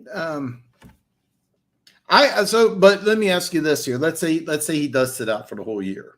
All right. He sits out for the whole year. Is it possible for the Chiefs to win a Super Bowl without Chris Jones? Yes, Okay. it's very possible. Right. If you the one thing I've seen we've been doing lately is trying to build in-house, because that's the smartest thing you can do as a football franchise. I mean, yes, you want to get free agents now and then. There's nothing wrong with that. But the greatest way to constant success is to build in-house. You know, every person you bring in, you draft, you make them good, you make them useful, you make them helpful. And then you can constantly keep winning, because that's what's constantly keep us winning. Yes, Chris Jones is elite, and Kelsey and Mahomes, obviously, and Reed is the GOAT, whatever. But what makes them all consistent is the team around them. That we built these guys up and go, hey, you're ready, get out there and do what you got to do. That's why the world knows about Snead and Bolton and Karlaftis and all that, because these are rookies going, I'm ready, and they are ready because we built them up to be that way. Because that's what smart franchises do. We could find the next guy. I mean, we did have Colin Saunders, but obviously we didn't have $17 million sitting in the back burner somewhere. That's good. Yeah, we're going to see him in just a few days in his new uniform. That was disgusting. Yeah, I totally good move for the Saints. Good move for the Saints. Yeah. Gooch, let me ask you this here, man. I thought that was really interesting, man. Let me ask you just pure hypothetical. Let's just say Chris Jones sits out for the whole season, right? He doesn't get his money. He sits out for the whole year. Can the Chiefs win a Super Bowl without Chris Jones? Hard work beats talent when talent doesn't work hard. In most cases, he's right. So Chris Jones and the reason why I say that is I actually think they'd find a way, because the one thing that I think Spagnuolo has done is he's learned how to use the people he has, as opposed to always trying to fit people to a certain system. And these coaches that we have are some of the best on the planet that have experience doing what they do. And I love CJ95. Maybe not. I'm not a hater, but I'm not a super fan either. But I like that he, aside from now, he treats the game as the game it is. He has fun doing it. You can see he's having fun when he's out there. Mm-hmm. You know what I'm saying? That kind of attitude on the field is infectious.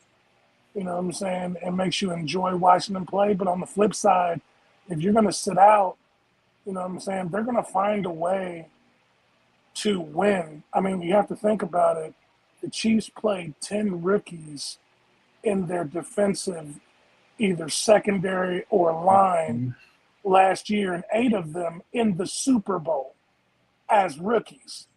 So if you don't think that Andy Reid, Spagnuolo, and those coaches who have 10, 15 years experience on teaching guys who aren't as great as Chris Jones to succeed, if you don't think they're going to find a way, then you're delusional. The only person on that team, honest to God, if I was a GM, the only person on that team that I wouldn't pick up a phone call for is Mahomes.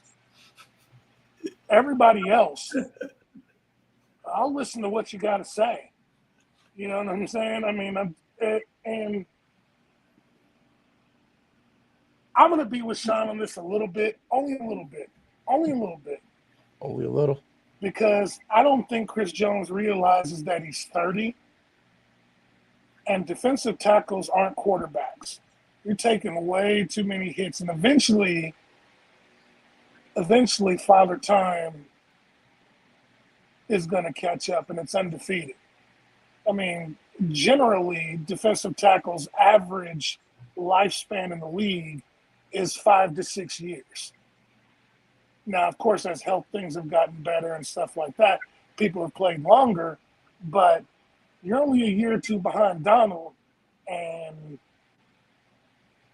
even at, what was it, Keys, 5 or 6 games, you still weren't equaling what Donald was doing as far as like wins above replacement and all the metrics. You were still behind him.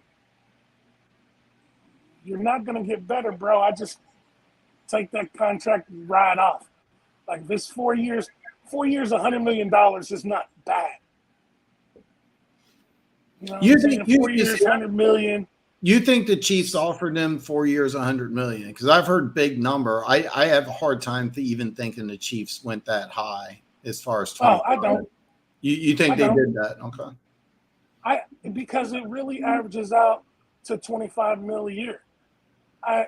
Which is right around where we even discussed where the Chiefs kind of wanted to be. It's not Aaron Donald. He'd be the second highest paid defensive tackle. Mm-hmm. You know what I'm saying? I think the holdup is, I think he would have signed it. I think he wants, 4 years, $100 million? I bet he wants 80% of that guaranteed. Yeah, I tuned off, but I was on Hargrove's contract, and I think it was like 40 or 45 million of that 84 was guaranteed. Williams, I'm just spitballing. Quentin Williams, I think 60 million was something guaranteed. It was a nice deal. I think it was 60. 66. 66. Yeah, a big number. Right. Right. So you think he got offered 100? He said no. But Chris Jones, let's just say he sits out for the whole year. You think the Chiefs can win without him? I do. Okay. I do. He had a career year last year, 15.5 sacks. He's done that twice, miraculously right around contract time.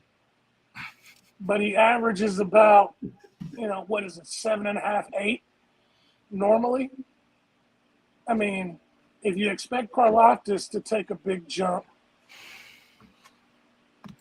you could bring back somebody like Dunlap. I mean, if you think about it, and God, I hate saying this because I hate being one of those fans, but say you lose Chris Jones, how many veterans who are nearing the end that could have an impact on the defensive line wouldn't take a little less money to come ring chase for 1 year?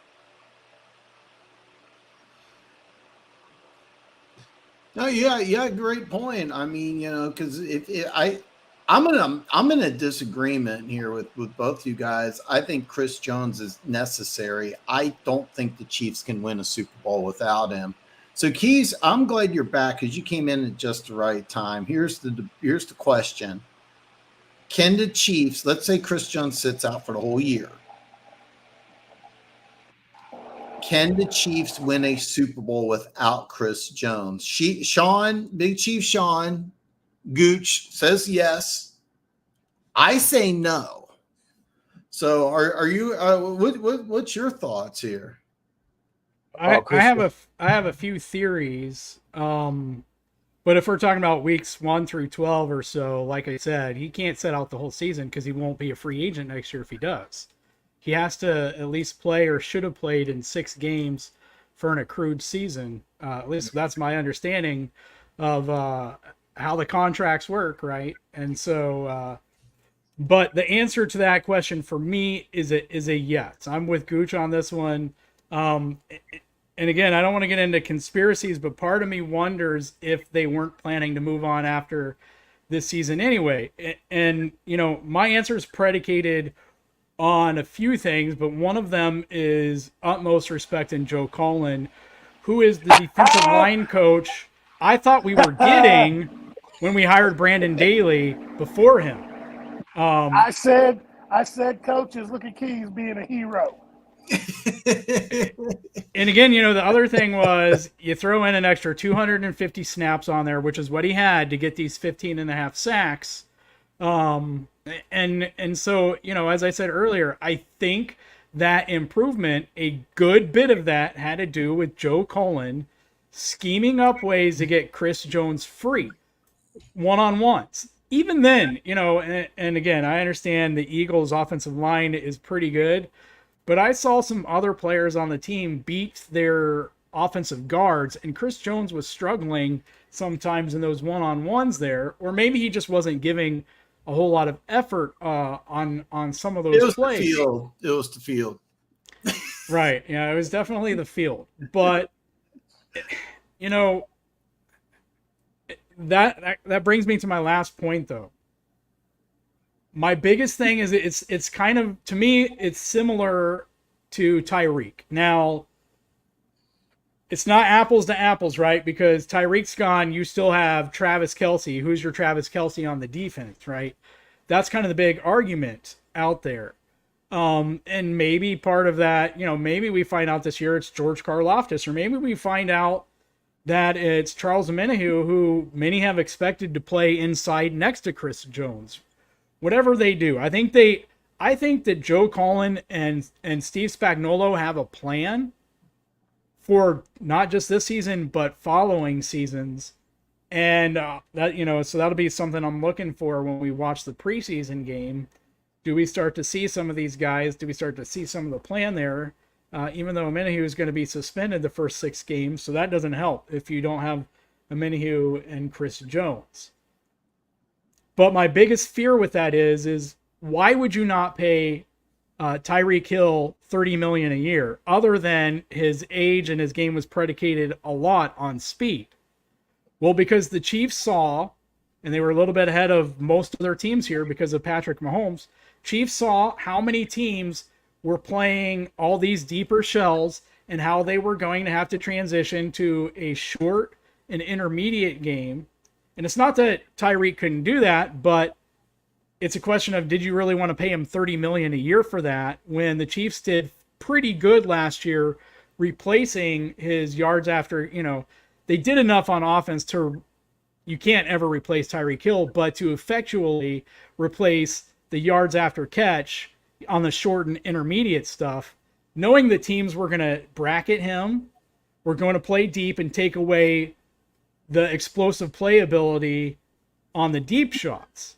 So my thing is are you going to pay Chris Jones $30 million a year just so that every offensive coordinator in the NFL double teams him every freaking snap? And now you have $30 million in cap tied up to one player that they're going to take away and force the other 10 to beat you anyway. No, it's kind of funny because I got the depth chart pulled up and all these defensive tackles, and this is really kind of outdated, but I'm looking at all these defensive tackles, and it really looks like the Chiefs are switching. By the way, if you're not familiar, Keas brought up Joe Cullen. Joe Cullen's defensive line coach. He was a long time with the Ravens. When Urban Meyer took over as Jacksonville, he brought Cullen with him to be the defensive coordinator. And Cullen spent a lot of time with Wink Martindale, ran a very complex 3-4 system. That's what he ran in Jacksonville. And by the way, Urban Meyer, that whole thing was a disaster. That defense was not terrible. Cullen comes to Kansas City, and if you look at the roster, it looks like the Chiefs are switching. And again, 3-4-4-3 is an outdated concept. It's more like odds and evens. Spagnuolo's been more of an even type of guy, a 4-3, where Cullen comes from a 3-4. It kind of looks like the Chiefs are switching defensive schemes, just like with the Chiefs switching from Tyreek Hill. It kind of looks like they're going to move away from Chris Jones and run kind of more of a 3-4. 3-3-5. 3-3-5. That's kind of what you're looking at. You're looking at think about Drew Tranquill, Nick Bolton, and Willie Gay running a 3-3-5. And that's, by the way, that's a standard defense in college, but that's what a lot of NFL teams are switching to is either running a 4-2-5 or a 3-3-5. Because I'm looking at space eaters. I'm looking at Danny Shelton, Colburn, Wharton. These are all space eaters. And then Karlaftis was a guy I thought would be better suited for outside linebacker, but last half of the year he caught on. FAU, that's more of I definitely thought that was a linebacker. I'm going to stand by this. I wasn't high on the pick. Dana is always been a smaller but productive defensive end. I think he would flourish in a 3-4 type of defense. And Omenihu is more of a bigger defensive end. When he gets back from suspension, I think he's going to have a big impact. But it really looks like the Chiefs are kind of adapting to like the offensive side of the ball where they had to make some changes. The thing is, though, Chris Jones started his career as a 5-tech in a 3-4. That's not worth $100 million a year. And now keep in mind, J.J. Watt did the same thing. That's kind of an exception. But I do think he's going to play. I think he'll sign or report, whatever the terminology. He'll play week 1. I don't think he's going to be with the Chiefs after this year, but I will stand on this. And can I stop you for a second? Yeah, please do. I didn't even think about this, and because Keys was speaking, it reminded me. First of all, Chris Jones should really look in the mirror because Brett Veach does not give long-term contracts to players over 27. He hasn't signed a single. I mean, Teron was 29 and he was gone. Yeah. You know what I'm saying? Veach doesn't give contracts to guys. Zero. He's cut everybody around Chris Jones's age. Let them go. And then when Keys said, I think they were going to let him, didn't have plans for him after this year anyway, it actually reminded me like he'd be 30. And, you know, you want to utilize Mahomes' prime, you can't pay all that money. What's the best way to do it? I mean, you've proven you can win with 8 rookies. You know I mean, that kind of looks like what the Chiefs are planning on doing is just getting young on that defensive line. And then once contracts 2 and 3 come up, just say, hey, look, sorry. Aside from, I could think of his name. Aside from that lineman that ended up going to Dallas, Breland. Is it? No. Breland Speaks. Aside from Breland Speaks, Veach hasn't really had a very bad draft in all his years drafting for the Chiefs. He's had more hits than misses for sure. And big shout out starting defense. I mean, a lot of these guys are draft picks. Big shout out to Bashad Breeland, Frank Clark's daddy there with the arrest for 20-something handguns and 5 pounds of marijuana. I'll never get I mean. Wait, what? I understand. Go ahead. You didn't hear about that, Keys? When was this? This was just recent. He got caught this with week. A stolen car, expired or suspended license, multiple handguns. Was it crack or cocaine or? He looks like if I correct me if I'm wrong. I don't have the report in front of me, but he looks like he's going to face like 10 to 20 years in jail. Wait, what? Yeah, wasn't he just on like Kingdom Cast or something? He was on someone's show like this last week. Am I thinking of someone else? No, you're thinking of somebody else. Rashad Breeland, he was in Minnesota. I thought he was a free agent. He was trying to make a comeback this year, and they caught him with the and then car, here's the deal: if you live that type of marijuana. life, it was something crazy. If you live that type of life, like I can't relate, but I get it. Like you grow up poor, and you're in a bad neighborhood, you're in a bad situation, you got to resort to that type of life in order to get ahead. I get it. I don't get that you are a player who's made. I don't know the amount of money. I know he signed for big money in Minnesota, and you're a multimillionaire. Why you would do something like that when you already? I mean, it doesn't make any sense. I mean, you got a chance to play in the NFL. Worst case scenario, you're going to make what, $1 or $2 million this year. Why do something stupid like this? I'll never understand that. Do you remember the Dallas Cowboys lineman had like 170 pounds of marijuana? High draft pick, or no? He was Cleveland Browns lineman. Went to Dallas and got caught trying to traffic. Like it was like 170 pounds of marijuana across state lines. It was something stupid. Can't remember the guy's name. He was like the number 2 overall pick in the draft out of Auburn, if I remember. See, the thing is the mentality. See, here it is. I grew up in that lifestyle. I've done a lot of things that I am not proud of in between. But the one thing about being in that situation is when you're trying to get out, you don't go back. Bingo. You know what I'm saying? That's what I'm saying. Like if you're in that situation, I get it. I wasn't in it myself, but once you're out, you should just go. You made the NFL. I don't even know if he, like, I don't know what his situation was like in college. I know he wasn't a high draft pick. He had to work his way up through the NFL. So why would you want to go back to it? Didn't make crazy situation. Because like I didn't even make the NFL, but when I got out, guess where I haven't been back? Well, You know what I I'm don't saying? want you to go back. I'm trying. I don't want to. I don't want to go there either. I I didn't go home that when I go situation. home to see my mom and my family. I'm incognito. You don't even know I'm there. You know what I'm saying? I'm in and I'm out. You know what I mean? Like, I had people come up to me in the store one time, was like, "Ain't you Brian Gooch?" And I was like, "Don't know him." People say I You look know, like somebody all the time, and I just be I going. have a.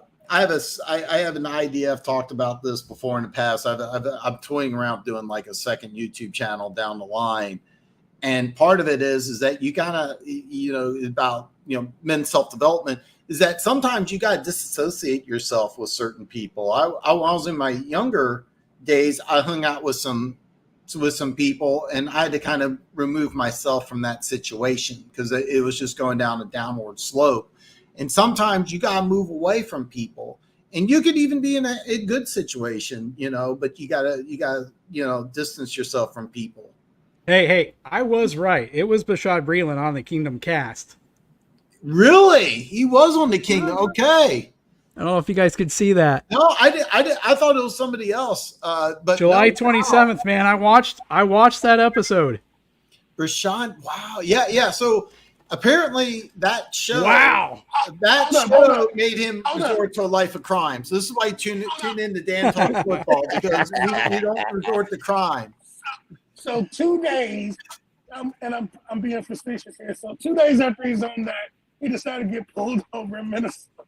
Yeah, he just like, hey, after going on that show, I'm going to a life of crime. So What he did was it's actually a good show. It's actually a good show. I shouldn't. What he did was Yeah, I was enjoying that episode. That really. I didn't see that episode, but I do enjoy the channel. July 27th. Go look it up. Kingdom cast. It's fun. I don't know if Probably his last interview ever.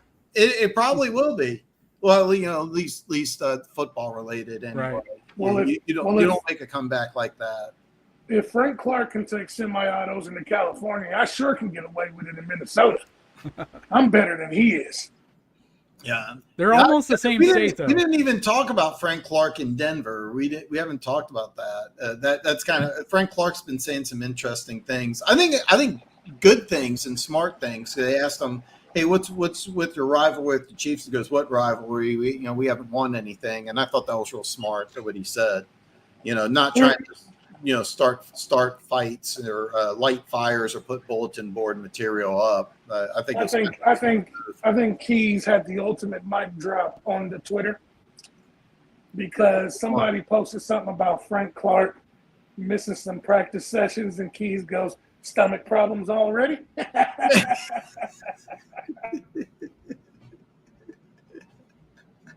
Funk says Sudfield is rough. Well, that's kind of why you signed Bridgewater. Funk, I don't think you're going to see it. Please let me know, but I would love to see Hendon Hooker play.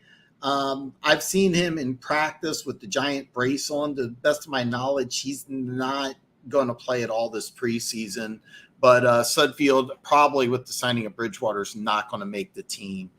So and I'll be honest with you, I didn't think that was a bad pickup. And when I saw that they signed Bridgewater, I was kind of thinking to myself, well, yeah, he's gone because you're going to keep Hooker around. So, I mean, there's no way that you're going to have two backup quarterbacks and then grooming Hooker, who I think will play this year sometime. I think you're going to see some like 2-point conversion packages, maybe a 4th and 1 where he plays like a wildcat type quarterback. I think you can see some fun things coming up with Hendon Hooker because I think he will later in the season be healthy enough to play from what I understand. But you have to tell me, please keep me informed.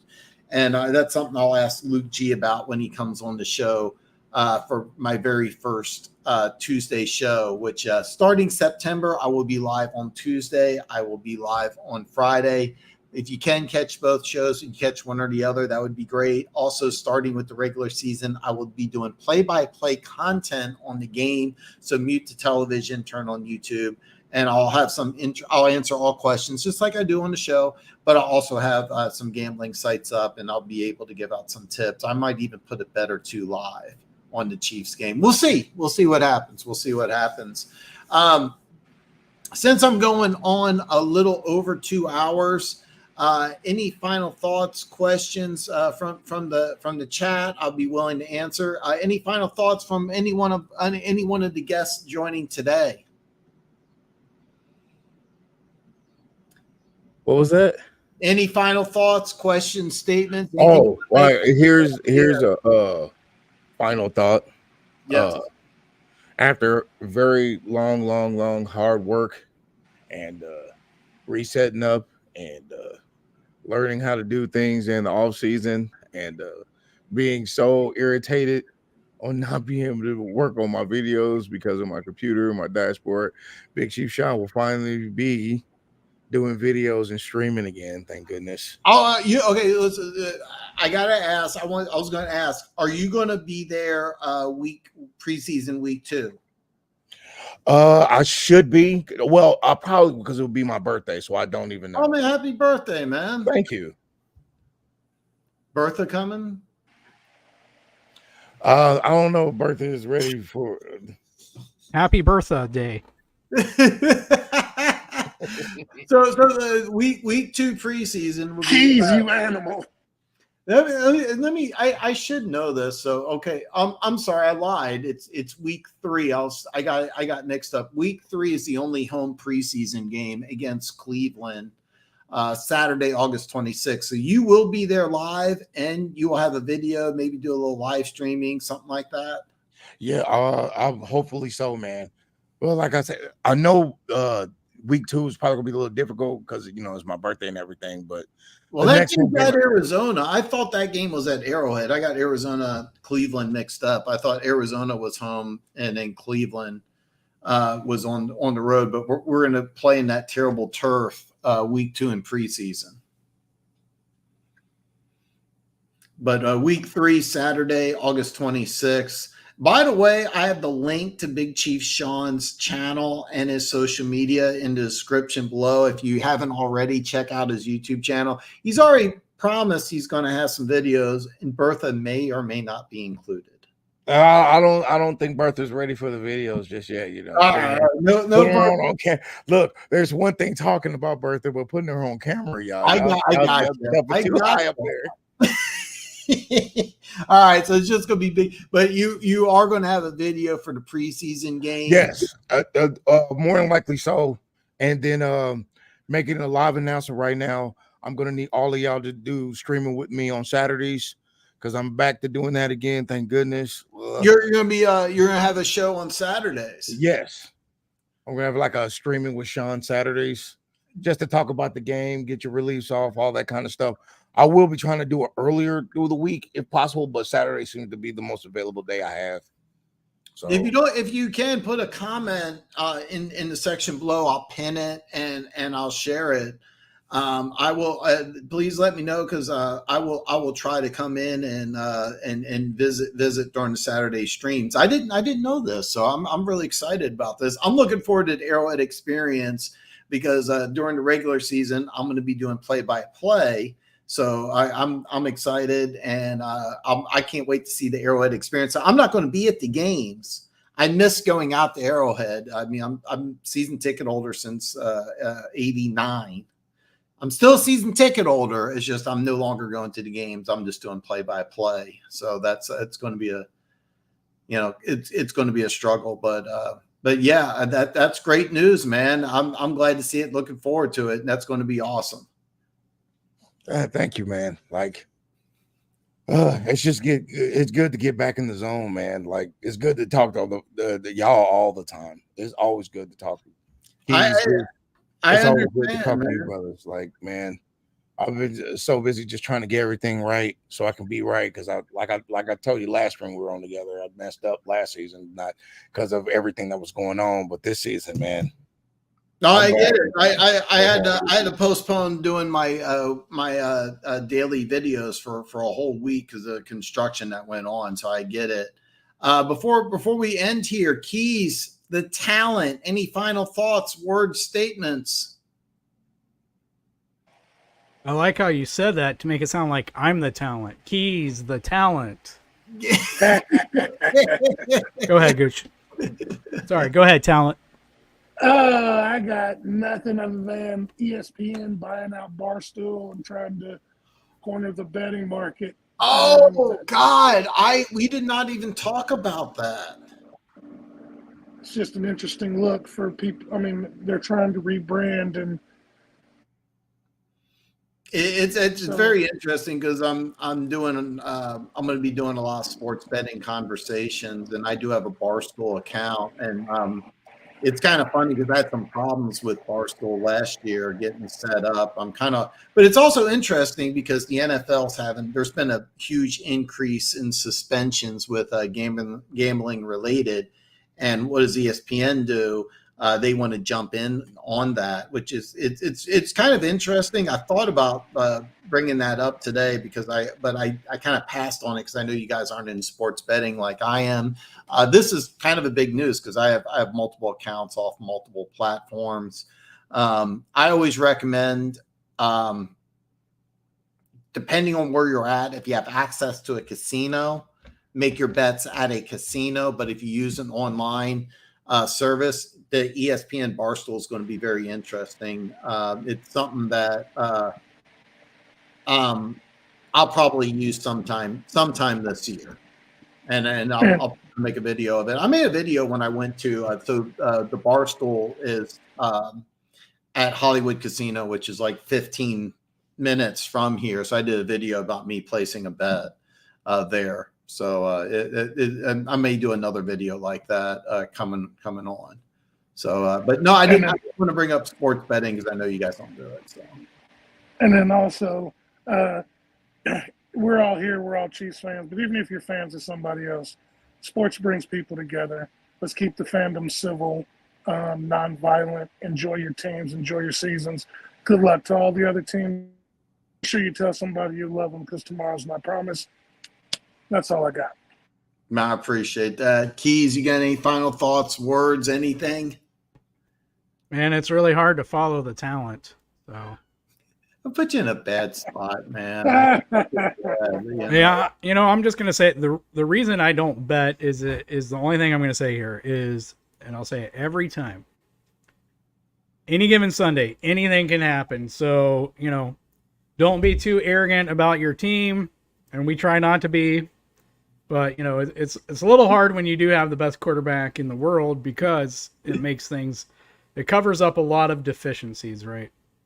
It's like being an old man with a big bank account. It covers up for a lot. So, but yeah. I get you. All right. Well, that's all I have. Like I said, starting in September, I'll be live Tuesday. I will be live Friday. Big Chief Shawn's going to start being live once. I don't want to put in your mouth. Is it going to be Saturdays after the season starts? Yeah, because I want to make sure that the last 3 things of the preseason, there's a few things I got to take care of. But yeah, once the season starts, I'm going to start streaming. So Keas and Gooch, you're going to get ready to get on ball. Oh, I'm already there. Put a comment in the comment section about when your first. By the way, hit me up. Let me know when your first show is. Okay. I'd love to know, and maybe I definitely want all of you on for it. Is this an invite? I'm pretty sure it is. All right. So will y'all be there for a stream? I'm gonna try. I'm gonna get back. You know it. I'm gonna make sure we work out a date and everything, but because Saturdays are currently Saturdays are kind of tough, but I according to Keas, I'm visiting the Bertha brothels, but stay in touch with me because I will promote your show. I may not be able to show up, but I might be able to make an exception. Let me know when and where, and I'll try my best to be there. All right. I appreciate it. Guys, with Dan visits the Berthel brothels, I'm going to end it here. Guys, don't forget, please give me a thumbs up. Please like and subscribe. If you're not already subscribed, please share. I'm almost at 1,100. I'm like 5 away, so it'd mean a lot if you share the channel. Trying to get to 1,100. I'm just like 5 away, but I'm hoping that maybe I'll get some fans of the videos that are coming out. Now that everything's done, I can start making those videos. So on that note, guys, have a good weekend. I'll see everybody back next Friday.